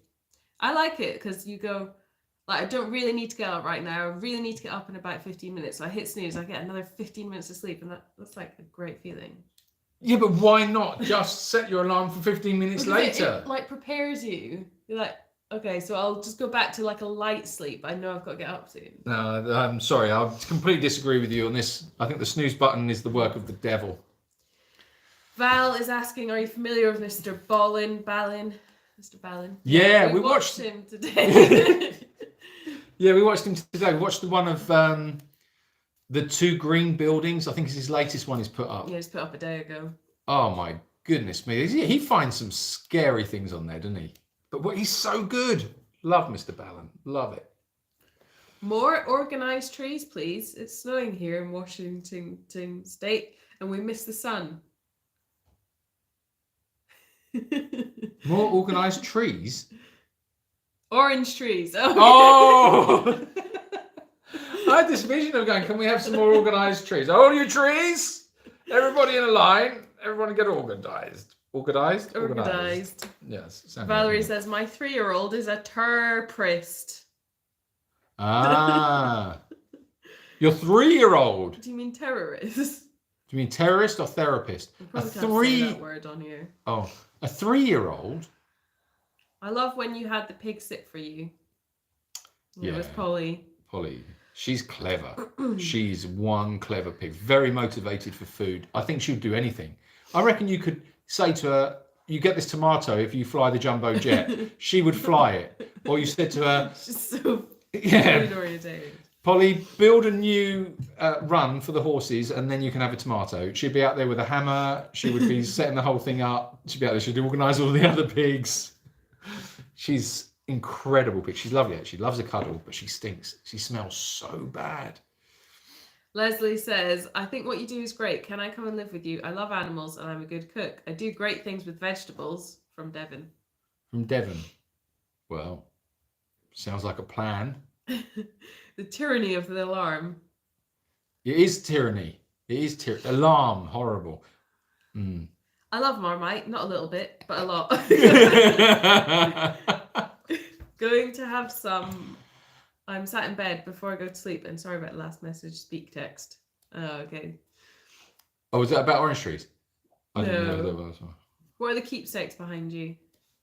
Well, there are some very interesting keepsakes behind here. What about the thing that I found? Like here, right?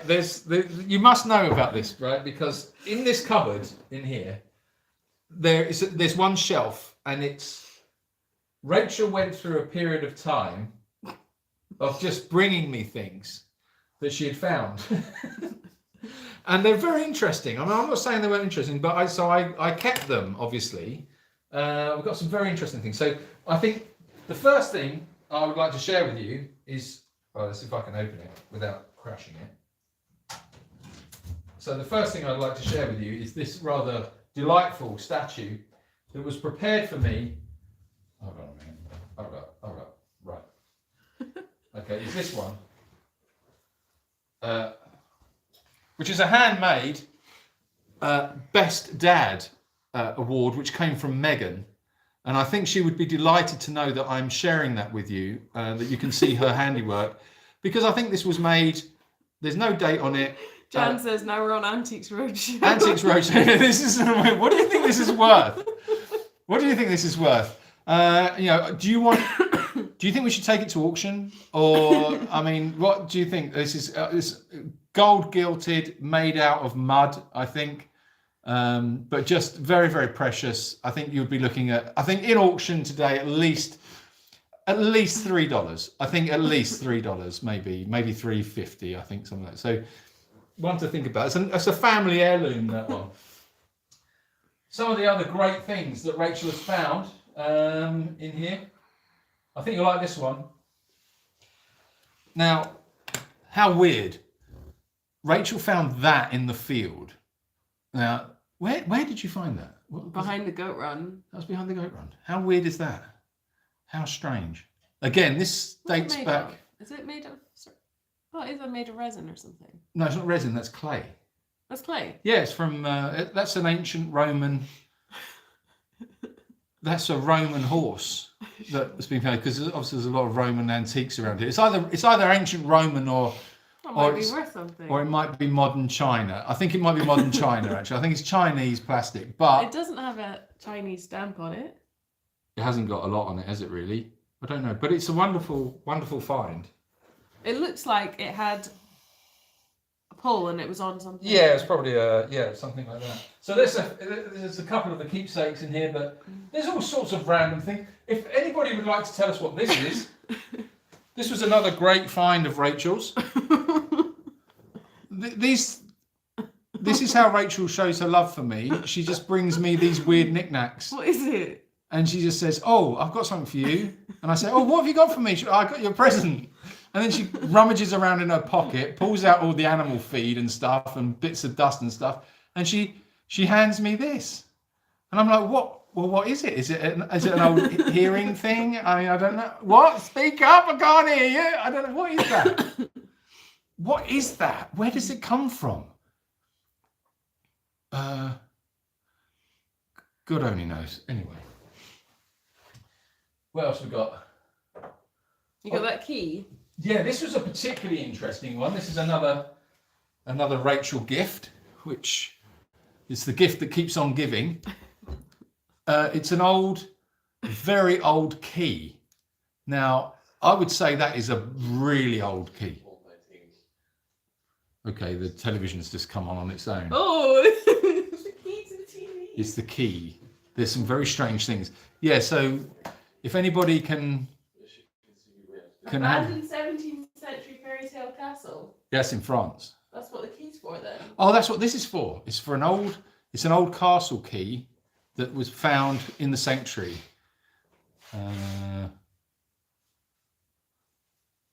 Well, do you not think it's weird that started playing, or were you watching that anyway? No, I had that on. Oh, okay. In the background. This is disintegrating. Oh, sorry, it's not good enough for you now. Have you got a receipt for that key? What other thing? Oh, this is another thing. Look.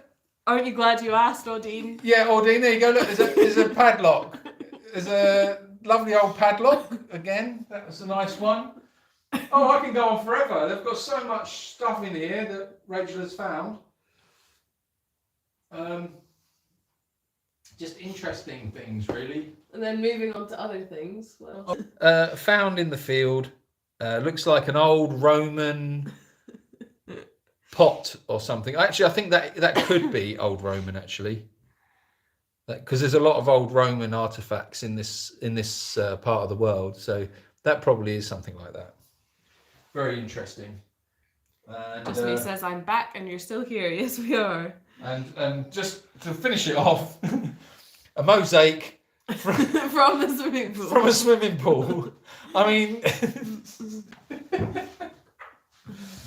yes. You need to watch A Boy Called Christmas. It's a great film. We watched that, didn't we? Yeah, I liked it. Some of the acting was a bit questionable, though, I must say. Are you saying that, or? I was saying that. I don't know why I wasn't in it.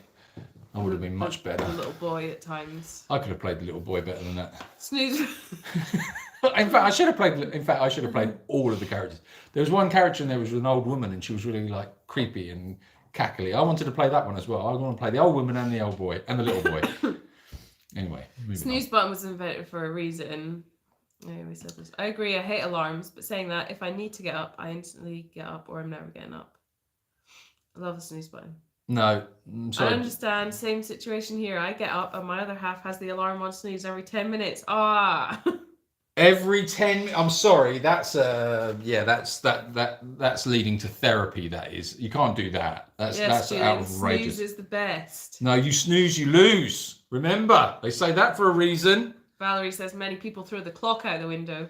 Yeah, Valerie, I get a lot of anger from you. I was just imagining Valerie's waiting. I'm going, you're gonna bloody clock. Every morning I have to go and buy another clock. Where are you going, Valerie? Just going out the road, gonna buy another clock. Why don't you press the snooze button? Oh, I don't like them.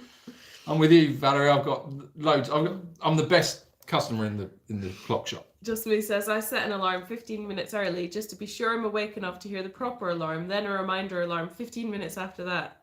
Yeah, you see? What is wrong with you people? You're fooling yourselves. Jan says, because then you wouldn't know that you're getting a snooze. But what you mean by setting the alarm later? But you know before you go to bed, so you're going, I'm going to allow myself 3 minutes snooze. So you do know you're getting a snooze. You just got to be real, you know? Hev says, I don't understand anyone who uses the snooze button. Mad thinking. It is. Jan says, who on earth would have an alarm clock without a snooze button? Okay, we've really uncovered some deep stuff here now. We're discussing snooze buttons. So we had no idea it was so divisive. No. The snooze button. Who knew? It's a relationship breaker. It is a relationship breaker, yeah. Hold on a minute, yeah, before we go any further, I can see this on Tinder. It would be like, do you snooze? Or do you not snooze? I'm a snoozer. Oh, you're a snoozer. That's an alarm bell. Red flag moment. MJC says, heck, can someone help me send a super chat through Android phone? I can enter a message and amount, but it doesn't seem to be sent. If anyone has any pearls of wisdom on that, do help. Yeah, you should just hit the button. I don't know. Yeah, as long as you're signed in, it should work. Should do, yeah. So after all of that, who gets up first? Oh yeah, so where were we? Right, okay. Usually it's you. Because you usually like this morning you woke up at 4:00. And then then I know that you're awake, and then I keep waking up, and then... Yeah, normally I have to bring you a cup of tea, and I have to sing a little song to you and wake you up gently and bring you a nice cup of tea. Yeah. And I get, I run out and just close the door. Sorry. Julian sleeps very badly. I think that's a bit of, I'm sorry, I'll practice. I need more practice, that's all it is. Where are we? Is broccoli also a pig? Yes. Broccoli's a little pig. She's the one that came to us in a treasure chest in the back of a BMW. And it wasn't a gift from Rachel, believe it or not. Marie says, my alarm gets extremely loud if you ignore it. My snooze button is used a lot. Oh, so you've got an obnoxious alarm clock. That's even worse. Oh, I tell you what I do. All right, I'm going to share this little pearl of wisdom with you. You'll like this one. So I downloaded an app. So it allows me to set the alarm to play the... this is probably new. This is new to me, but you probably know all this.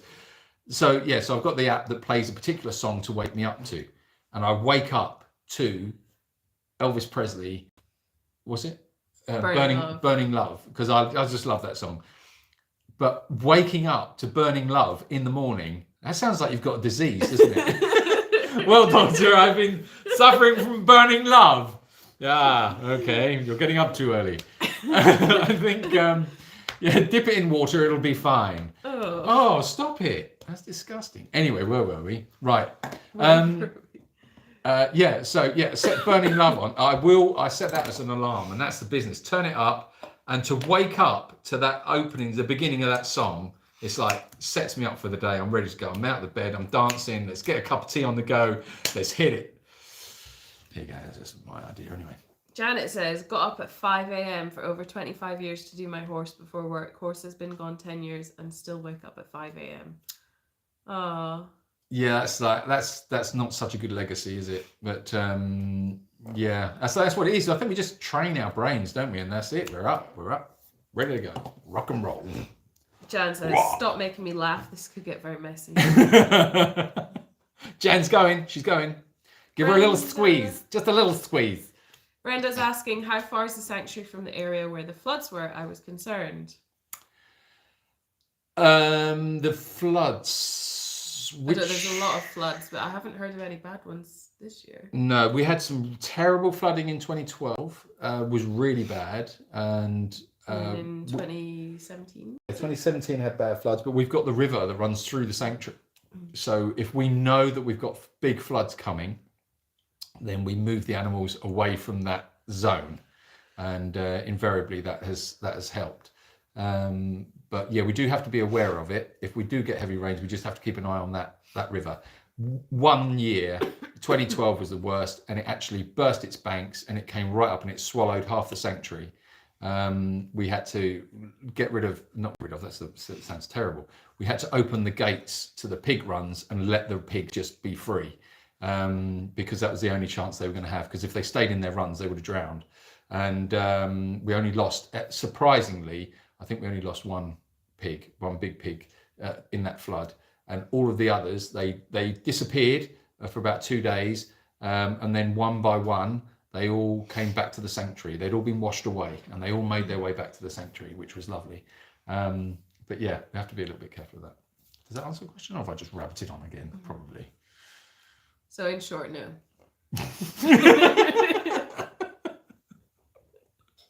What was the question? No.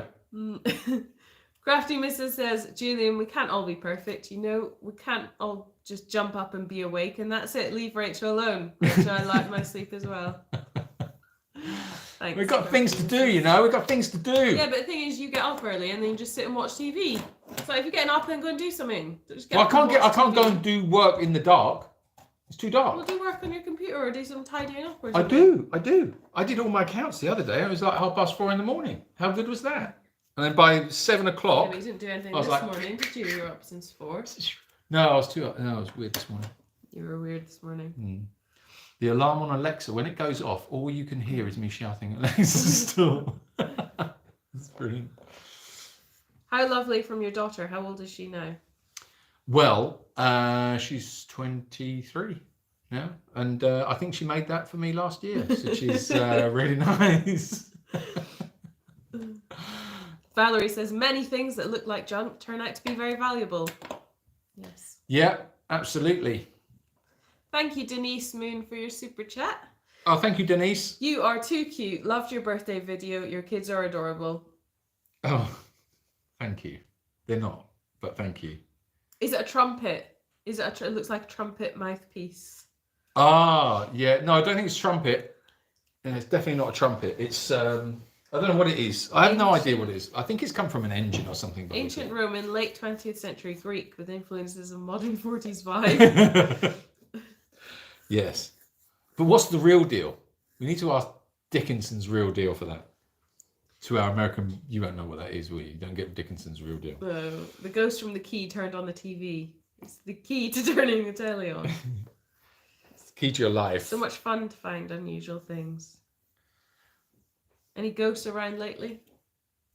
In our yard, I found a huge Tupperware bowl, several marbles in different places, and a tiny plastic telephone. What will I find next? This is weird, isn't it? There's things we find.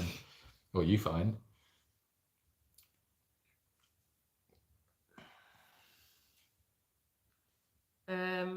That's such a good display cabinet. It's the best. Rachel, please stop. I can't breathe laughing too much. What was the property in the early years? Do you know? Fruit farm? Yes, it's always been a fruit farm. Yeah. As far as I know. Looks like a fossilised mince pie. That's a fossilised mince pie. We could eat it. European castles were built as military fortifications by the Knights Templar. Templars, says Knight Valerie. Templar. Well, I don't know if that's all of them, because a lot of them are old Moorish fortifications, as far as I know. Rachel, you should study archaeology, seriously. I did actually think about it one time, but that's as far as I got. What, you just thought about it? Yeah, I did look into doing it, but... Well, you're always picking up bits and pieces. And... What is it? My mum does it. Your mum does it? Yeah, you're right. In your mum's house. Your mum's house is full of stones. Yeah. Yeah, yeah.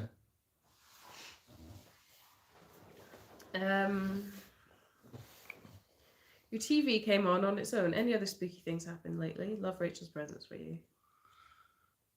No real spooky stuff recently. Nothing that I can think of. Well, who knows what will happen. Right, guys. 2 hours we've been rabbiting on. Valerie threw the clock out the window because she wanted to see time fly.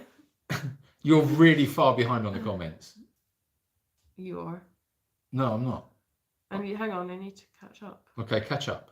Come on, catch up. Penguins bring their partners stones. Rachel brings Julian, I really don't know what, but they're very precious to you. Perhaps you are a penguin. Perhaps you were a penguin in a former life. Do you believe in former lives? Do you think that we did have former lives, or do you think this is it?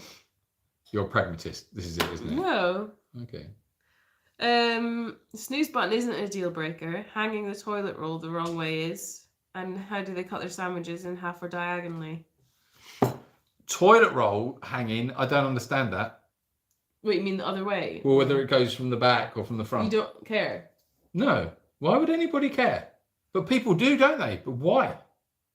Why would you care for that? What is the problem with that one? It's just wrong. The other way is wrong. But it's a bit like toilet seats up or down. Why is that such a deal breaker? When people leave toilet seats up. Why would you leave it up, though? Well, I don't know. But why was it even a thing? Because you don't want to walk into the bathroom and the toilet's up. But why does it matter? That's where people do their business. Yeah, but as long as there's no business in it, it's all right, isn't it? Who cares? I mean, in the grand scheme of things, when you're like doing, does it register? So when you walk into, I mean, I'm not talking to you personally here, but if you walk into a restroom and the toilet seat is up, does that like grate on you? Do you go like, oh my God, that's disgusting? Or do you, I mean, I personally wouldn't even know whether it's up or down. I couldn't tell you. Yeah, but in ladies' toilets, they're not usually like, do you mean like up? But sometimes the seat's up. What do you mean? Up or up down? Up down or up? I don't know. You don't know. I don't know why that's a deal breaker, but maybe it's me. You don't want to fall in. With cats, you have to leave the toilet roll the wrong way. Yeah. Do you remember your dreams? You do. You always remember your dreams. Yeah. Well, you've had a brilliant one, didn't you? You had such an amazing one. We've written a bloody script around it. It's so good. But that's for another time. We're not going to get into that here. Jan says, can you give Rachel a hug from us all? She sounds so poorly. Bless her. Oh, she needs a cuddle. Thanks, Jan. Actually, you're feeling a bit hot. I'll be honest. I really need some water. Hold on, I'll get you some water. Thank you. That was one way of doing it, wasn't it? Here. Oh, thanks. Thank you, Christine, for your super chat. Thank you, Christine. I'd rather suffer with burning love than great balls of fire.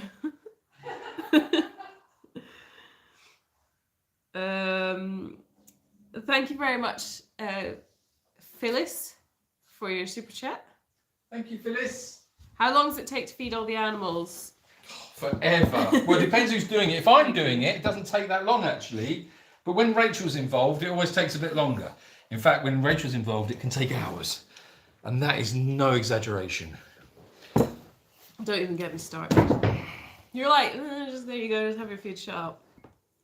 Not even close. No, it's not. I'm just very efficient in the way I do it. It's because I can do 2 or 3 runs at the same time and go a little bit for you while they're eating that bit. I'll go over there, do a bit, get the water going on over there, get them fed. It's like I'm slick. I'm a machine. Whereas when you go down there, you do one at a time, and then go up, and then go down the next one. I take all I according juggle. to Polly's analysis and stuff, and do the. Lately, they haven't needed much water, so I haven't been doing the water at the same time. Yeah, that makes a difference. But I am better at it. I'm faster at it. I'm more efficient. Yeah, but I'm the better animal carer. I don't disagree with that, actually. So I actually take time to look at everyone and make sure everyone's You're a bit more of a and like say hello to people and have a catch up with them, see how they're doing, what they've been up to. Give Philip a call. I have a catch up with them. I always chat to Ben in the morning. I always have a chat with Ben and Sweet Pea. I bet you don't talk to Sweet Pea. No, because you're scared of her. I'll touch her over the fence. Ah, yeah, no, she needs a little rub every now and then. She loves a little belly rub and stuff and a little chat. Well, I'm not getting in with her. Are you getting with her? No, I do get in with her. Anyway, sorry. Floods were in the north. Oh, what recently? I'm just going to scroll by now and see where... It's a wrist thing with the roll. A wrist thing with the roll. Ah. A wrist thing with the roll. What difference does that make to the wrist? Explain. Okay, so I don't know whether you're doing that or that, but you can still do it that or that. I mean, if you want to pull it from the top, you could put it that way. But it never comes as easily that way. Or you put it that way. What, from the back? Yeah, it's like snags and you get like one sheet at a time. What, you use more than one sheet? You're decadent. How decadent is that? I went on a survival trip. Did I tell you this story? Yeah, no, it's gross. Oh, do you want me to explain? No, perhaps I shouldn't tell you. Anyway, yeah. No, you can definitely. I don't think it meant. The worst ones are when they're sealed. When you go into a public one. And it gives you. It literally. And you've got literally a hole at the bottom, and you've got to stick your finger up and have a little rummage around, and just pray to God that there's something up there. Spin it until it eventually. Yeah, spinning it and where's finding it. Get your hand up. Yeah, they're pretty. Anyway, there's a disgusting conversation at the dinner table. Valerie says because men are inconsiderate and have never fallen into the bowl. Speak for yourself. I've fallen in the bowl many times. Toilet rolls. Beard is right, mullet is wrong. Beard is right. Okay, mullet is wrong. So round the back is wrong, is it? Yeah, I agree. Okay, all right. Well, you're learning something new. You plop into the water if you're in the dark when the seat is up. That's funny. Yeah. I'll have a tea while you're up, Julian. Oh, you said it. Cup of tea. Actually, I could do with a cup of tea right now. The latest variant has the common cold symptoms. Look after yourself and have a lie-in tomorrow. I have done tests and they are negative, so I think it's just a cold. Yeah. I have told, in fairness, I have told her to have some time off, and I'll do it all, but she won't. I've said, right, stay on the sofa, get her wrapped up, get a cup of tea, do all that stuff. But she comes to work. What can I do? So I stay on the sofa and let her go down and do her work that she wants to do. Does anyone else feel like a relationship therapist sometimes with these two? Not talking. Oh, there we go. Sorry, I'm jumping ahead. I'm doing a Freddy. Just jumped in. First thing I see is about toilets. Well, what else would you expect? This is it. It's all the good stuff. My attention is peaked. I haven't seen that one. Ear not talking, falling in head first, Julian. Good job you didn't join the Marmite discussion. Good, ha, hat pin, naughty girl. Maeve, who's naughty girl? Why? When the paper comes from under, the paper seems to unravel faster, whereas from the top there is more control. I just love this conversation. This is the stuff. This is it. This is about being human, isn't it? We need to discuss these things. What other inane subject matter can we discuss? Toilet rolls, toilet seats, Marmite, Vegemite, Well, I mean, it's just snooze buttons. That's been the revelation of the evening for me. I had no idea that a snooze button was so divisive. But I'm really glad that we've established that it is. Good. Well, excellent. Oh, Thank I'm you very not a much. girl for not resting. Oh, yes. Absolutely. I agree. Right. Excuse me. Right. Well, I think we're caught up. We're now. caught up, and I think it is time for bed, quite frankly. So how do you cut your sandwiches? Toasty diagonally. Toast horizontally. Sandwich. Depends how big the bread is. If it's really big bread, then I'd go diagonally. But if the bread's not that big, I'd just go in the middle. Like a straight line. I like to just fold it without cutting it. Yeah, that's weird. There's nothing weird in that. Toast. What about sandwich though? Toast, sandwich, anything. If you've just got a bit of bread, You prefer butter it, just fold it. I don't cut it. And if it's a banana, you just open it, butter it, peel a banana, slap a banana in it like a hot dog, squash it, give it a press. There's your banana sandwich. So when Ready do to you go to prefer work. like when I cut your toast? Do you like that or not? You prefer just to? No, it's nice when you cut. Yeah. No, when you do it, it's lovely. I'm just talking about, you're talking about how do I do it. That's how I do it. But you put a little bit more thought into it than I do. But the toasties are nice. I had nice toasties today. They were lovely toasties today. Anyway. Future info for chats with the donkeys. Future info for chats. Alarm clocks and toilet rolls and stuff. Oh, I see. Yeah, absolutely. Yeah, I'll ask Steve on that one. Do your animals look longingly at their feed bins when it's close to their mealtime? Well, Jacob always shouts when it's dinner times, isn't it? Yeah. He stares up at the house and he shouts. And then the donkeys often put themselves away and will just be standing in their run, just by the empty bins, waiting for their food. Prince and Prospero, they stand at the fence, just waiting. And if we are late, and by late, I mean we can be half an hour late, they start shouting. And Polly is the worst. You have to feed her first because she screams. She screams. Yeah, it's quite a if you haven't heard it before, a friend of mine, I was on the phone to him when I was going down to feed, and Polly was screaming in the background, and he said it sounded so scary that he wanted me to record it so he could put it in his film. She's got a real shrill. She really screams for her food, so you have to feed her first. But yeah, they tend to when you go down there to start the feed. That's when they all sort of come out and they'll start squeaking and stuff. Yeah. But yeah, it's Jacob that shouts before we're even down there. Yeah, he's the worst. Right, guys. Julian is a monster of the sandwich making world. It's just got a job to do, innit? That's all it is. Right. So we have raised £333.70 on the super chat tonight.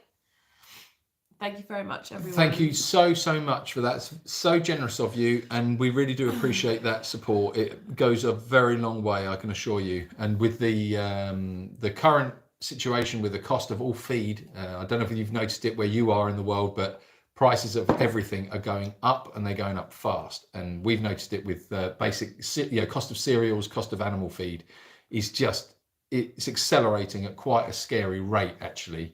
So yeah, it is very much appreciated. As quick as it comes in, it goes out. So thank you very, very much. Really appreciate it. Do hit the like button before you disappear. Give it a smash, make sure. And when you go to bed tonight, make sure you set your alarm. I'm gonna go to Steve's. And don't hit the snooze button. Do yourself a favor, just set the snooze, just add 2 or 3 minutes or 5 minutes or even 15 minutes onto your sleep time. But then when the alarm goes off, just tell yourself that you're going to get up and have a good time. And set your alarm to burning love as well. Do that. That'll change your life. That's a life changer, that is. I was in the shower last night and it came on the radio. I couldn't believe it. But does it not make you sick of the song? Like sometimes when you have... Yeah, if you listen to it all the time, but I don't listen to it all the time. When you have a song for your alarm, it makes you like hate the song. No. Excuse me. No, Jan, you're not allowed to hit the snooze. You're not listening. No, Jan, you're not listening. Yeah, Jan, hit snooze loads. No, don't, Jan. Keep hitting it. Set it for like Don't. an Well, hour how are you early. ever, Jan? How are you going to make life better? How? You're just going to be weeing constantly. Set it for an hour early and then hit it every 15 minutes. No, don't. You're going to set the alarm now, aren't you? Don't. You don't. I even put it on like. Good.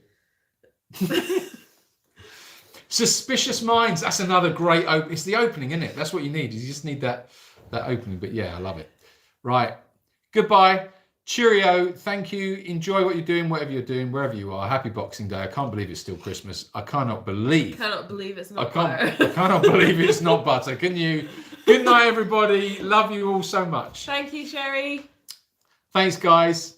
Sleep tight and sweet dreams. Thank you, everyone. See you next week and stay tuned for some videos. So I'm going to do a will video we- all the time as well. What? Huh? What were you asking? Will it be 2022 when we see people again? I don't know. You're asking the wrong person. Will it be next year? Ask somebody. Somebody.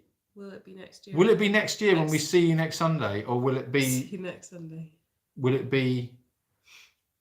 Yes, the 2nd is next Sunday. Oh, Wow! See you next year, guys. I'll see you next year, guys. This is the last one of this year. Oh man, it's sad. I really do miss bananas. I can't have them. MJ gave me severe migraine. Oh yeah, bananas can do that. I can hear they can trigger it. That's a good point. Okay, right. Anyway, before we start talking about something else, about how divisive bananas are, let's get out of here. Quick, run while you still can. There's a window. Wait, Sunday's New Year's Eve? No. No, Saturday. No, so Friday's New Year's Eve. Someone said New Year's Eve. I don't know. We'll have to have a look. Perhaps, I think they do calendars. I think that's a thing. They might even be on your phone. It's an app. Okay. Right. See you in 2022, guys. Love you loads. Thank you once again for everything. Thanks for staying and chatting to us and making life brighter and happier. Bye-bye. Bye. What's that? Bye. See you later, guys. Bye. Bye. Love you. Bye. Bye.